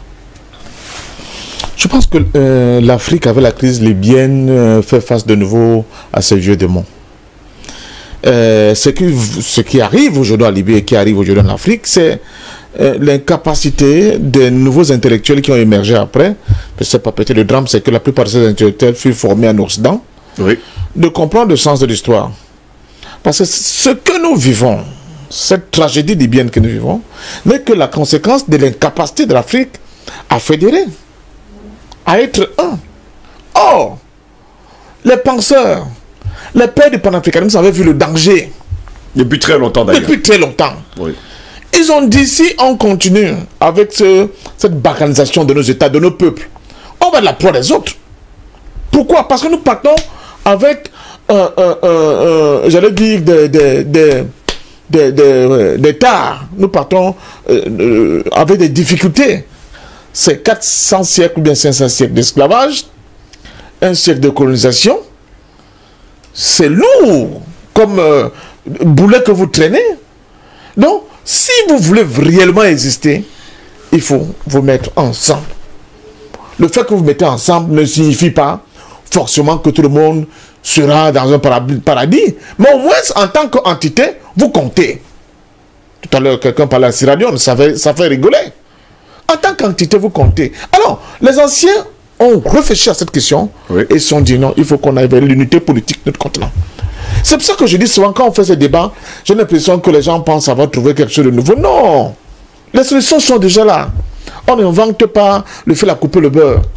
Il faut seulement maintenant qu'on ait des patriotes et des Africains engagés qui comprennent qu'il faut qu'on aille dans le sens d'un Nkrumah. C'est ça qu'il s'agit.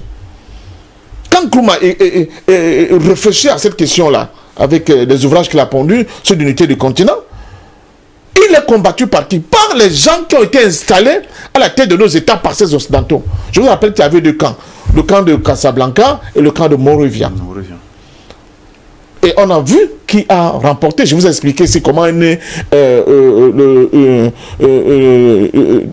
l'OUA de POC. Comment le nom OUA est venu.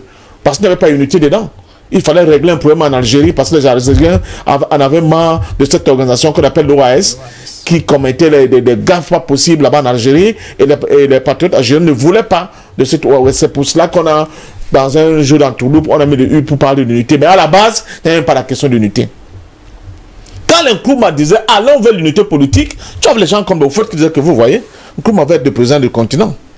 C'est le même scénario, le reproche qu'on a fait à Kadhafi. Quand Kadhafi vient proposer, n'est-ce pas, il dit mais c'est pas possible. Nous sommes les esclaves de la Banque mondiale et du Fonds monétaire international. Mais les avoirs libyens à elles seules, si je les mets, le Niger me donne un peu, le Cameroun me donne un peu, la Congo me donne un peu, je ne sais pas, l'Afrique du Sud. On a largement les budgets cumulés de la Banque mondiale et du Fonds monétaire international. Qu'est-ce qu'on va chercher chez ces gens-là? Il a donc fait des propositions avec un fonds monétaire africain, avec une banque africaine, avec une monnaie africaine. Ah, les gens ont dit là, ce gars-là, il est en train de mettre le sable dans notre gari, comme on dit. Avec ça, c'est fini. On a pris notre garde à manger, comme pille à loisir. Moi, je vous avais dit, le jour où Kadhafi allait à l'ONU, il a pris la charte de l'ONU, et il a presque balancé comme ça. J'ai dit, c'est fini. Il a signé son arrêt de mort. Les Blancs ne l'acceptent jamais. C'est ça qui peut expliquer. C'est vrai que c'est Medvedev qui était là. Le fait que la Russie, au moment où le bandit de Sarkozy était en train de raconter des histoires, il s'est abstenu. Et le jeu trouble de la Chine qui est toujours dans un effacement qui ne dit pas son nom parce que, comme dit la Chine, ils ne sont pas pour s'ingérer dans des problèmes internes des pays, mais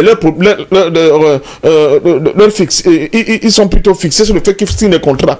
Que ce soit avec une dictature, que ce soit avec une monarchie, ils s'en foutent. Le problème, c'est de signer des contrats pour justement régler le problème chez eux. Parce que ce n'est pas facile de diriger un pays comme la Chine. Nous, les Africains, on ne tire pas les leçons de tout cela. C'est ça. Bon, Pépin Bikaï parlait de président Kadhafi. C'est vrai, il y a plusieurs Kadhafi. Hein. Moi, je dis, il y a eu deux Kadhafi. Il y a le premier Kadhafi qui avait cette lubie de l'islamisation de l'Afrique, qui a aidé les dictatures comme au Soudan. Mais il y a le second Kadhafi, après avoir être rentré en conflit avec les monarchies du Golfe, il s'est dit, mais merde. Ces gars-là me considèrent comme un nègre parce que justement, la grand-mère de Kadhafi fut une femme noire. Oui.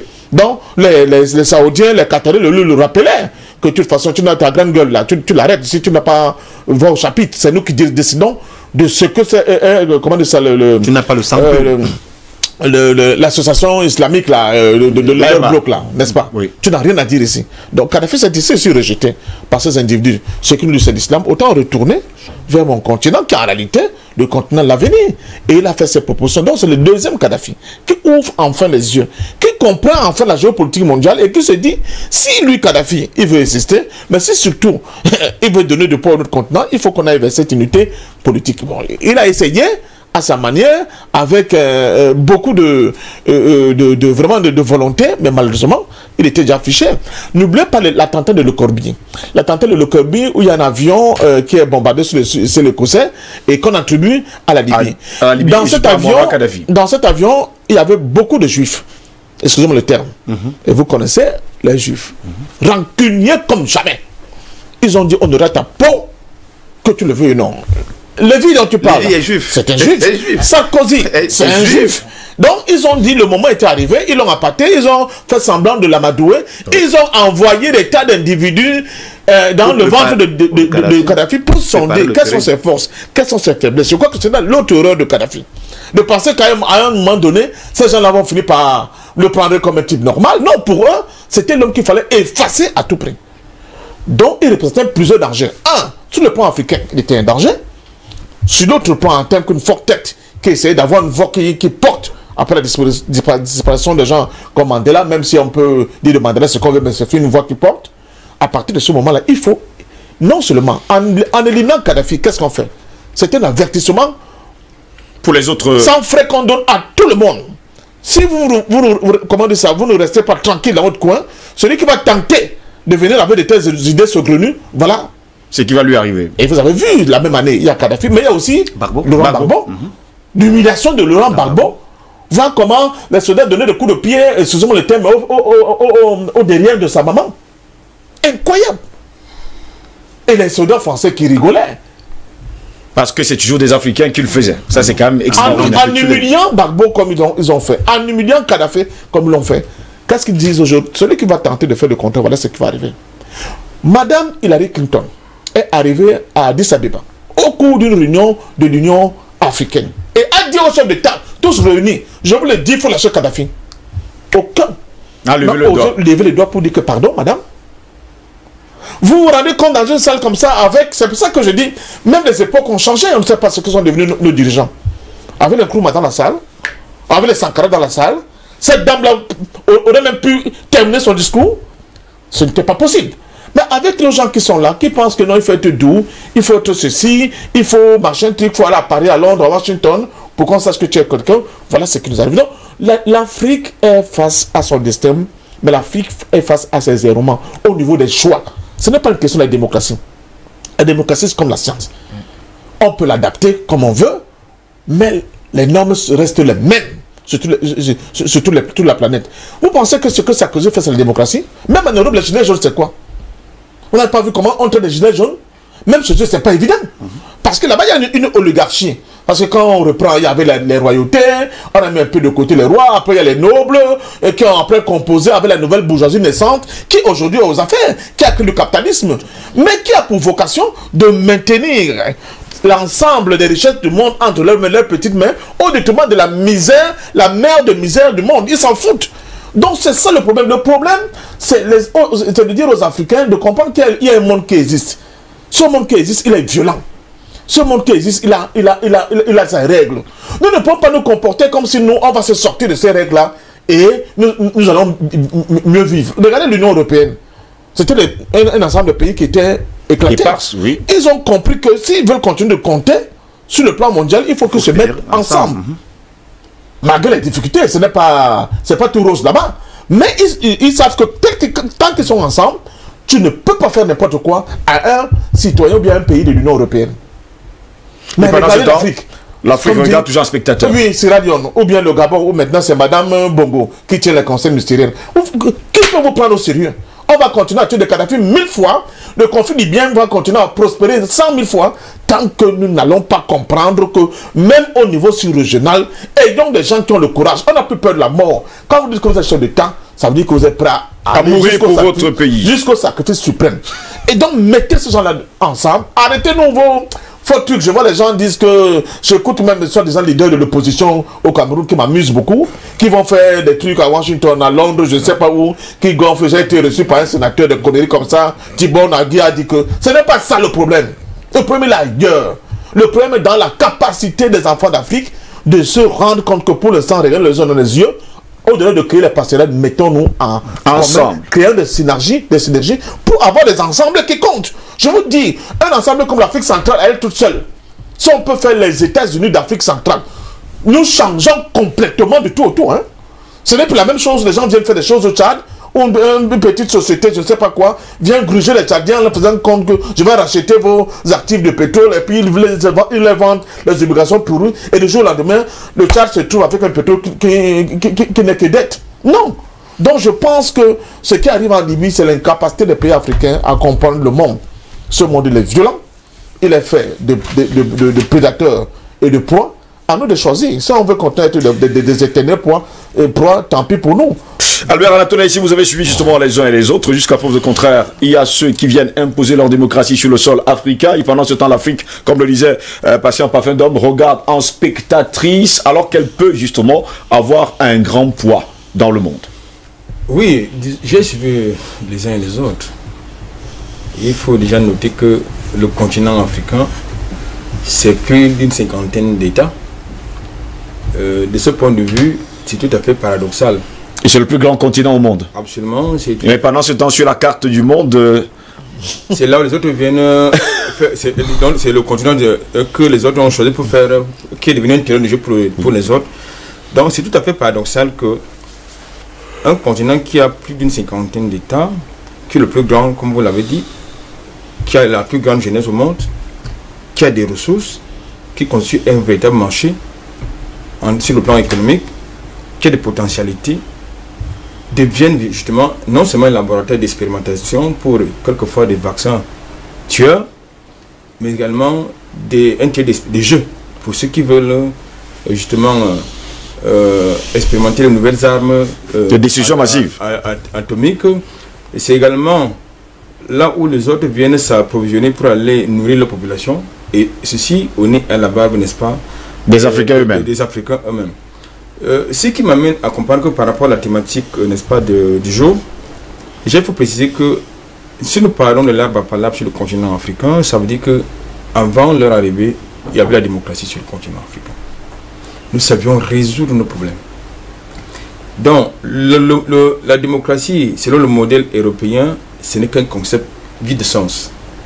Un concept vide de sens en ce sens que dans son esprit ne s'applique très souvent dans les pays qui sont militairement faibles. Tout à l'heure, quelqu'un a parlé, n'est-ce pas, de la puissance de feu qui n'existe pas sur le continent africain, peut-être parce qu'il n'y a aucun pays en Afrique qui a la bombe atomique.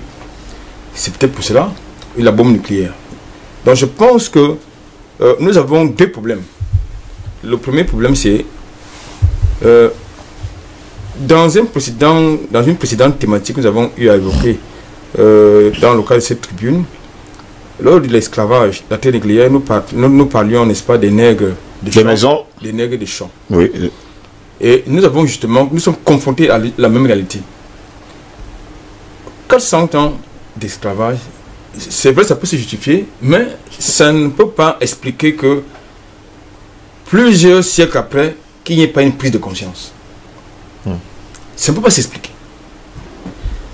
Ça ne peut pas s'expliquer parce que nous tirons des leçons de nos erreurs, de nos difficultés et davantage surtout de nos frustrations. Et je pense qu'également, nous avons tort relativement d'envoyer nos enfants là-bas se former, du moins selon leur modèle. Parce que quand ils reviennent ici, ils sont dans un autre logiciel. Envoyez votre enfant à Paris ou à Washington ou au Royaume-Uni. Quand vous revenez 10 ans après, il n'est plus dans le schéma de la Camerounaise ou bien du Camerounais qui doit être. Il n'est pas dans le schéma, n'est-ce pas, de l'Africain. Pourquoi? Parce qu'il est pratiquement assimilé. Et c'est ce problème qu'on a justement avec notre élite, nos intellectuels, comme tout à l'heure le grand frère l'indiquait. C'est le problème que nous avons. C'est-à-dire qu'il y a un changement de paradigme. Or, ce qui pose problème avec l'Afrique, c'est que nous prenons régulièrement le train en marche. C'est-à-dire, puisque notre société est déstructurée, au lieu justement de prendre d'abord le temps de la structurer prioritairement avant d'engager, parce que nous sommes constamment en train de prendre le train que les autres, c'est le rythme que les autres nous imposent. Nous avons la possibilité, comme nous l'avons fait lors du Covid-19, oui, de fermer les frontières, de vivre en autarcie et de faire d'abord le pont. De travailler. De faire d'abord le pont comme la Chine l'a fait. Oui. Un check-up. C'est-à-dire de faire un check-up, justement, merci. De faire un check-up, de fermer nos frontières. Je pense qu'aujourd'hui, si nous plaignons de ce qu'il y a une surproduction de la tomate dans nos marchés, parce que justement, si les frontières étaient ouvertes, cette tomate se retrouverait ailleurs. Bon, et cette situation nous amène également à comprendre que si le Cameroun était un pays structuré économiquement parlant, cette tomate serait transformée dans une usine et revendue sur le marché intérieur ou à l'extérieur. Voilà les problématiques que cela pose. Nous sommes dans la démocratie et la liberté, mais pourquoi est-ce que c'est toujours sur le continent africain qu'on vient expérimenter ces concepts et qu'on voudrait imposer ces concepts de liberté et de démocratie? Justement parce qu'il y a l'odeur du diamant, il y a l'odeur du pétrole, du cobalt, de l'or, tout ce que vous voulez. C'est de ça qu'il s'agit. Nous sommes dans le cas, n'est-ce pas, dans le cas de la Libye. La Libye, à travers, comme tout à l'heure indiqué également par Fendom, la Libye sous Kadhafi, qui pour moi doit être un modèle. Parce que ce qui pose problème sur le continent africain, c'est qu'il n'y a pas de leader. Parce qu'il a pris sur lui le courage d'être leader sur le continent africain parce qu'il en avait les moyens et le courage de le faire. Raison pour laquelle la Libye était justement ce pays où les Libyens n'achetaient pratiquement rien. C'était, comme vous avez dit tantôt dans votre introduction, où coulait, n'est-ce pas, le lait et le miel. Voilà, le lait et le miel. Aujourd'hui, la Libye est détruite, la Libye est divisée, et justement, ça s'est passé au nez et à la barbe d'abord des Libyens, avec leur complicité comme d'habitude, parce que lorsque vous venez, quand va venir tuer Haïti, c'est pas le blanc qui va tenir là, il passera par Ngoz ou bien par Ndom. C'est de ça qu'il s'agit. Où étaient justement les Libyens quand cela s'est passé? Ils ont cru naïvement que le temps de Sarkozy, la fin de Sarkozy, les aime plus que Kadhafi. Kadhafi lui-même. Donc moi je pense que lorsque quelqu'un peut croire qu'il m'aime un expatrié, de surcroît un Chinois, un Français, un Libanais, ou un Anglais, un Allemand, un Américain va prétendre m'aimer plus que moi-même, ça devient suspect. Donc il faut d'abord structurer notre société, parce que nous sommes un conglomérat de communautés, notamment vous avez d'un côté des sous-régions, CEMAC, sous-région CEDEAO et consorts. Je pense qu'il faut d'abord que notre continent soit structuré avant qu'on arrive à l'intégration continentale, qui était un projet porté par justement Kwame Nkrumah. Et maintenant, donc, si nous arrivons à cela, on cherche donc qui est le leader. Nous avons quelque chose que vous appelez l'Union africaine, c'est machin, comme j'ai l'habitude de dire, c'est machin, parce que quelque chose qui a calqué, n'est-ce pas, les statuts, le fonctionnement des articles, les dispositions juridiques, n'est-ce pas, de l'Union européenne et qui bénéficie des subventions de la France, de l'Union européenne et tout ce que vous voulez, ça ne peut pas avoir de lisibilité sur le continent africain.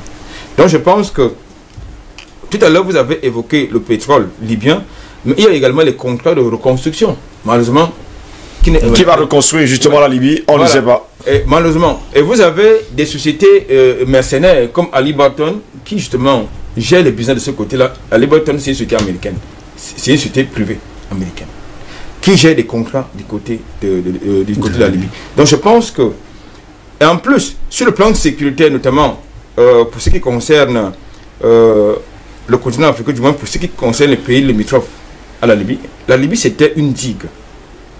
Depuis que cette digue a cédé, vous constatez avec moi qu'il y a, il y a une montée de djihadisme sur le continent africain.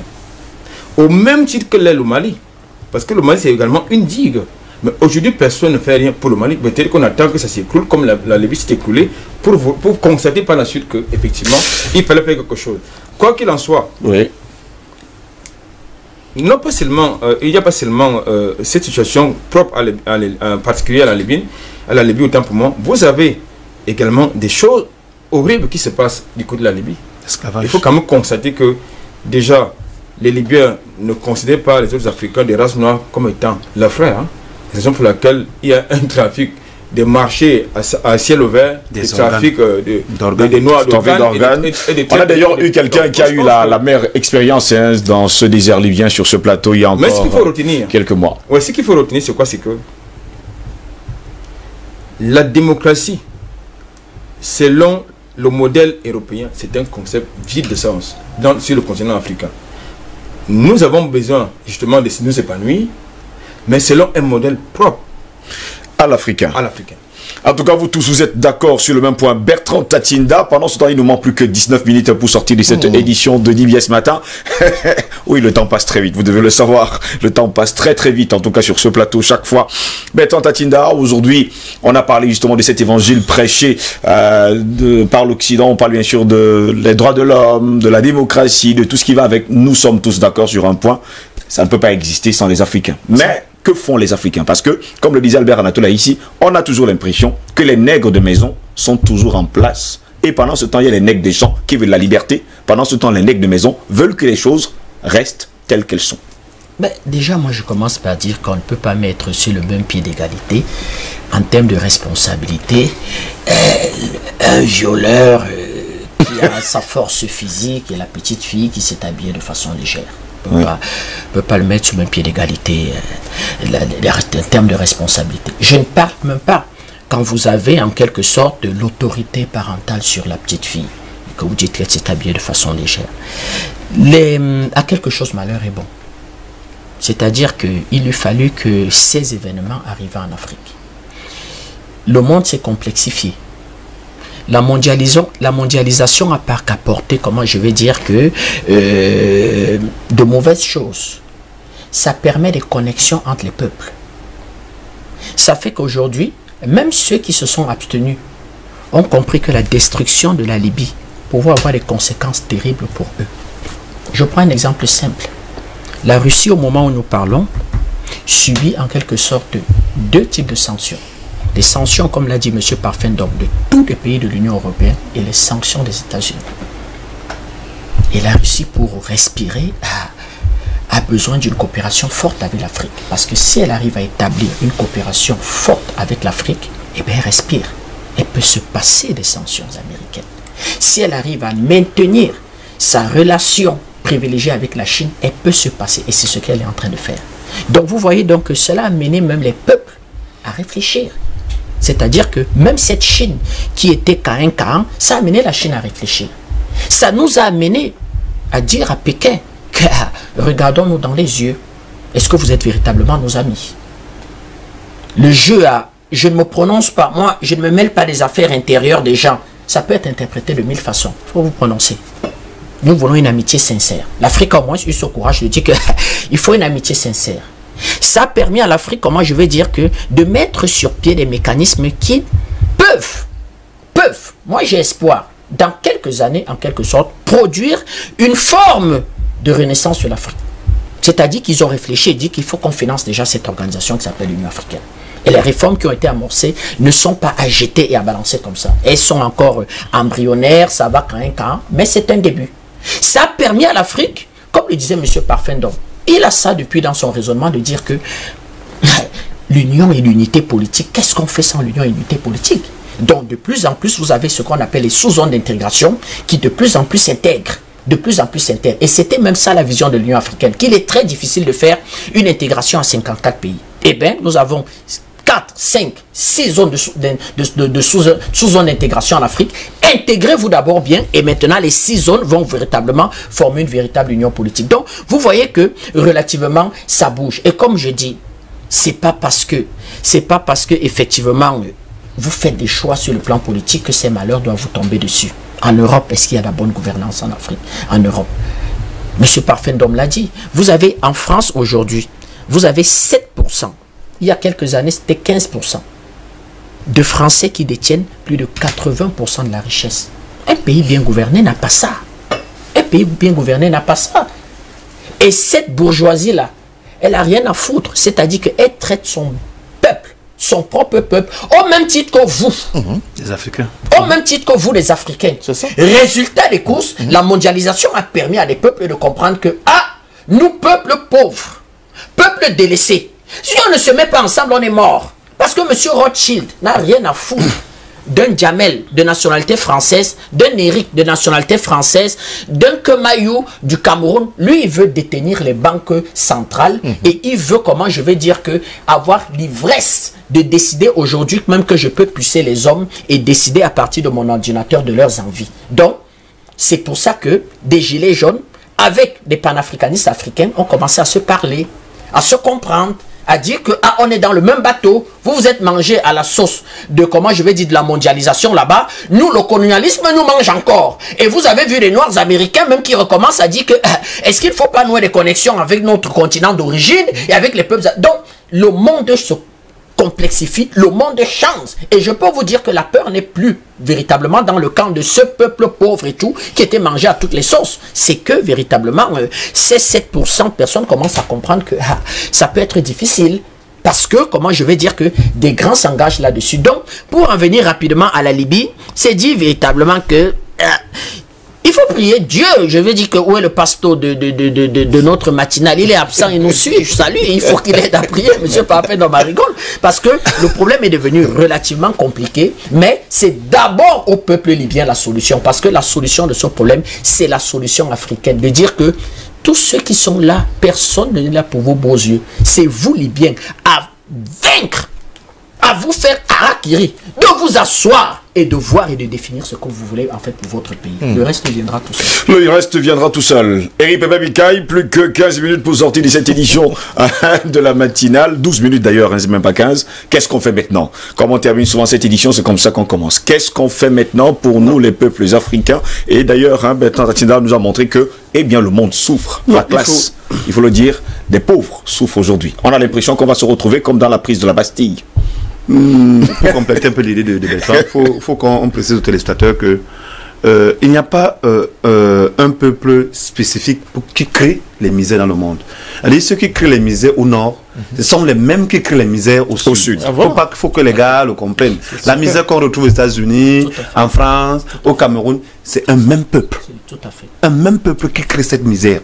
Il n'y a pas deux peuples. Et si on pousse des recherches, vous saurez qui sont à l'origine de cette misère-là. Maintenant, sur le continent, par exemple, pour répondre à la question, qu'est-ce qu'on fait? Il faut dire que la démocratie africaine s'est construite à l'aube des luttes indépendantistes, c'est-à-dire des périodes d'indépendance. Et à l'intérieur, il y a ceux qui sont arrivés au pouvoir par la force et ceux qui sont arrivés pacifiquement au pouvoir. Voyez-vous, ce n'est pas toujours la même appréhension de la gestion des hommes ou alors de la mise en œuvre d'une vision.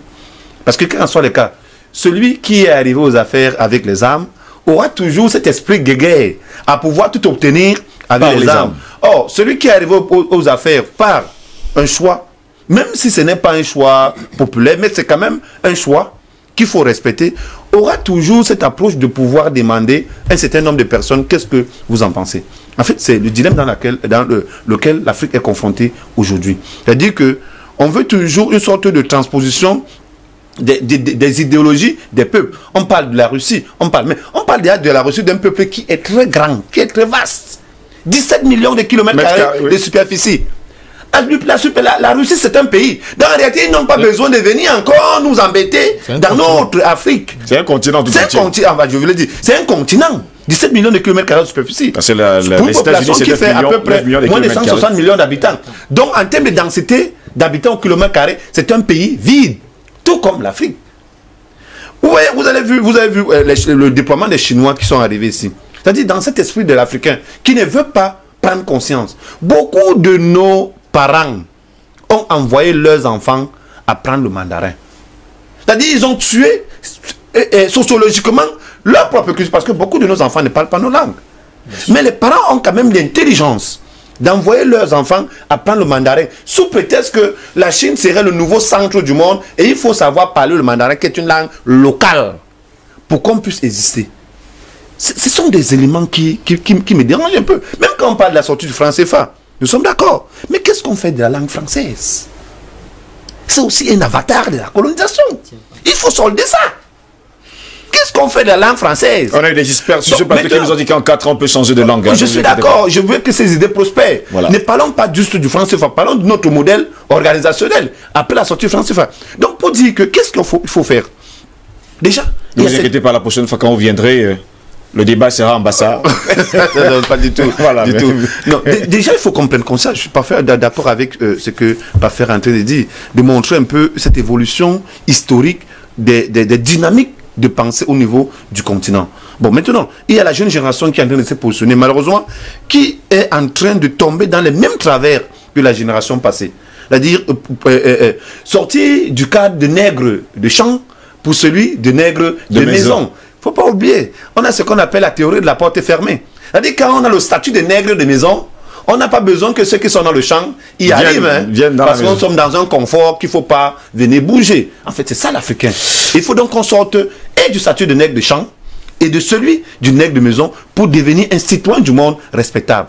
Ce sont des idées qu'il faut mettre sur pied. Passion parfait, donc qu'est-ce qu'on fait maintenant? Plus que 7 minutes pour sortir de cette édition de DBS Matin. Non, d'abord, il faut commencer à dire, par rapport à la brillante intervention de Pépin tout à l'heure, il y a deux types de coups d'État.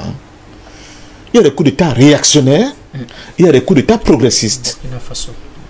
Si tu prends le cas de Kadhafi de la Libye, puisqu'on en parle de lui, avant Kadhafi, c'était quoi? C'était un roi qu'on appelait le roi Idriss, qui maintenait son peuple dans une misère pas possible, et qui prenait de bon temps pour aller sur les côtes italiennes, se taper des petites italiennes. C'était tout son programme. Oui.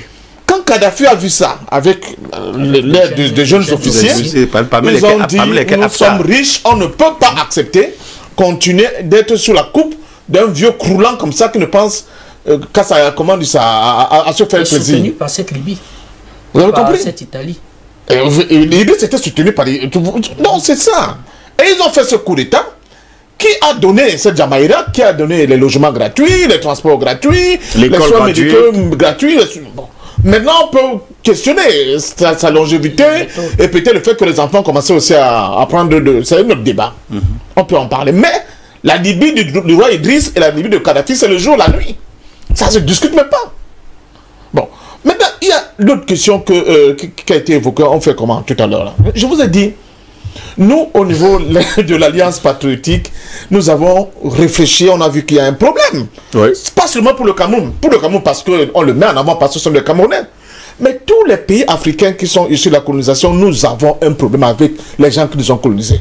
Que ce soit à RD Congo, avec un individu qui a fait de tout un pays continent une propriété privée, que ce soit de la France, avec tout ce qu'elle a fait ici chez nous, avec une guerre injuste qu'elle a livrée au Cameroun, avec les bombardements au napalm. Je vous rappelle que le napalm est une arme de destruction massive. Non conventionnelle, c'est-à-dire interdite. Personne n'en parle. Silence radio. Au niveau de l'Occident, personne n'en parle. C'est à nous les Camerounais de rêve. Tant qu'on n'a pas purgé ce contexte historique, on ne pourra pas bouger. Purger ce contexte historique revient à dire à la France, viens t'asseoir ici. Maintenant, on discute d'égal à égal. Reconnaître tes fautes. Vous voyez comment la France balbutie, même pour reconnaître la guerre d'Algérie. Ils avancent, ils reculent. Chez nous, on n'en parle même pas. Hollande est venu taper la bouche. Il y avait une situation en pays Bamléké et dans la saga maritime. Il s'est limité là. One-man show. Il ne veut pas reconnaître que la France a mené contre le Cameroun une guerre injuste et a massacré les Camerounais qui s'assimilent à un génocide. Quand vous regardez la population camerounaise de l'époque, on était moins de 3 millions. Regardez le nombre de morts. C'est un génocide. C'est un génocide. Puisque le génocide a partir de 500 000 morts. C'est un génocide. Au prorata de la population de l'époque. Mais on n'en parle pas. C'est ça le problème. C'est quand on va commencer à toucher ces gens-là, là où ça fait mal, qu'enfin, une jeune génération d'Africains va se lever pour réclamer enfin cette unité politique. Le président de l'Alliance patriotique, le docteur Agnagné, a fait un excellent article qui s'intitule 80 ans de déni, qui est apparu dans le journal Mutation il y a cela 2 jours. Il faut lire cet article. Je vais essayer de vous l'envoyer. Vous allez voir. Au moment où pour le 80e anniversaire de la victoire, n'est-ce pas, on célèbre De Gaulle en France, vous allez voir comment ce même De Gaulle, qui a eu cette ambition, cette force de dire que, enfin, je compte parmi les vainqueurs, c'est au Cameroun, ici à Douala, à partir de Douala, que tout ça s'est forgé. Mais, en récompense, c'est quoi? C'est qu'en 1945, on crée le franc CFA. On fait la fausse conférence de Brazzaville de 1944. En réalité, qui nous remet sous le couvert, alors que le président américain de l'époque lui avait dit, à la fin de la guerre, il faudra libérer tes colonies. Jusqu'au jour d'aujourd'hui, nous sommes sous des colonies françaises. C'est une indépendance factice où on n'a pas de monnaie. C'est une indépendance factice avec des accords coloniaux qu'on continue d'avoir, où quelqu'un a ton sol, ton sous-sol, des bases militaires françaises qui sont un peu partout sur notre continent. Ça pose problème. Vous avez suivi ce qui s'est passé au Tchad dernièrement, où 2 disons, soldats de Barkhane qui vivent en tourisme sont allés filmer le domicile privé du président Déby. Qui était dans le domicile. Alors ils disent que non, parce qu'il y a un monument avec cette mosquée. Les gardes qui étaient en France ont tiré. Mais le hic dans l'affaire, c'est que l'armée tchadienne, ni l'État tchadien n'a pas pu prendre les gars pour les cuisiner, pour demander que c'est quoi. Barkhane est venu, a encerclé, là, et puis a récupéré ces éléments et la voiture pour amener dans leur camp. Ça veut dire que c'était l'État dans un État qui peut faire de vous ce qu'il veut. Le Gabon dont on parle, allez à Libreville, regardez le camp général de Gaulle de Libreville. C'était d'État dans l'État. Ils font là-bas ce qu'ils veulent. Donc, s'il vous plaît, si nous ne prenons pas à bas le corps cette question de contentieux historique, si la jeune génération ne prend pas à corps cette question-là, l'Afrique va continuer de ne pas pouvoir sortir la tête de l'eau comme Kadhafi a essayé de le faire. Alors, je vais sortir dans cette émission en disant que nous sommes des suprécistes. Nous sommes les héritiers de ces gens-là qui ont donné leur sang et leur vie pour qu'on ait un vrai Cameroun. Un Cameroun libre et indépendant. Aucun supréciste et tous ceux qui sont de notre famille politique n'acceptera jamais qu'une puissance étrangère vienne funer son nez dans nos affaires. Comme Biasso, le dictateur qu'il est, comme j'ai l'habitude de le crier sur tout le plateau, je dis tant que mon peuple avec moi ne parvenons pas à régler cette hypothèque, je n'accepterai par contre jamais que ni les États-Unis, ni la France, ni l'Angleterre viennent m'aider à dégager Biya. Parce qu'en l'acceptant, je tue ma liberté complètement. Je tue complètement mon indépendance. C'est ça qui a fait la force de l'UPC, qui continue de faire cette force. Et nouveaux opposants qui arrivent, qui pensent que c'est Paris, c'est Tubon-Nagui, c'est Berlin qui va résoudre le problème ici chez nous, ils se mettent exactement dans la même position que les gars de CNT, qui ont été manipulés par le Qatar et par Sarkozy. On a amené les gens dans un studio de film au Qatar, on a filmé, oh regardez comment Kadhafi a de massacrer son peuple. Alors que l'un des cofondateurs de cette affaire qu'on appelle Médecins sans frontières, Ronnie Broman, il a dit, c'est le pendant de l'ancien ministre français de Kouchner. Oui. Il a dit, Broman a dit dans une interview que ce qu'on a dit sur Benghazi était faux. Kadhafi ne massacrait pas son peuple. C'était des simulations. C'était des simulations. Ronnie Broman, je le cite, j'ai lu son interview en intégralité. Qui l'a écouté? Personne. Alors, tout simplement, on fait tout pour que ces voix-là n'émergent pas. Et si nous sortons de là, notre temps est terminé. Bien que M. Obama, que vous avez montré à la longue de journée, il a quand même dit, pour faire son meilleur coup, que la plus grosse bêtise de ces 2 mandats a été d'avoir accepté de valider la guerre. Albert Latola, si vous avez le mot de fin, on va revenir. Non, juste j'ai le mot de fin. Allez-y, rapidement, pas de temps. Il y a un élément qu'on occulte dans la colonisation française, que ce soit dans la plupart de l'Empire français. C'est que non seulement on brimait, on exploitait les populations, mais les colons français se sont arrangés à laisser des métis sans toutefois qu'on identifie le père. Ah, c'est le cas de Côte d'Ivoire. C'est un drame énorme. Bon, Albert Latola, ici rapidement, en quelques secondes. Déjà, je vais dire que je vais choquer. Je vous promets que je vais choquer. Faut choquer. Tout ce qui nous vient de l'Occident, c'est du faux. La religion, elle est fausse. L'éducation, elle est fausse. La culture, elle est fausse. Forcément, la démocratie, le modèle de démocratie est faux. De ce point de vue, comme je l'ai indiqué tout à l'heure, nous devons avoir notre modèle de démocratie. Nous devons structurer notre propre démocratie, notre propre société. C'est ça qu'il s'agit. Tant que nous allons en rendre dispersé, justement, ils profitent justement de cette division pour nous affaiblir davantage. Et quand ils viennent sur le continent africain, c'est pour prêcher pour leur chapelle. Donc je pense que pour sortir définitivement de mon propos, je crois qu'il est important qu'il y ait un nouveau leadership sur le continent africain. C'est important. Merci beaucoup Albert Latola ici d'avoir été là ce vendredi. Juste 2 secondes. Si ce leadership n'épouse pas l'upécisme, c'est-à-dire ne s'habille pas du costume de l'upécisme, ça ne vaudra rien du tout. Merci beaucoup Albert Latola ici, patient parfait. Donc merci également d'avoir été là ce matin. Tentativa, je me rends compte que vous êtes tous des upécistes. Ah non, pas du tout. On est tous des upécistes. Merci. Parce que finalement, je me rends compte que même Albert Latola ici, c'est un upéciste. C'est le Sud-Afrique, laisse-moi regarder qui fait la rébellion sur mon plateau. Merci d'avoir été là ce matin, messieurs. Passez un très bon week-end.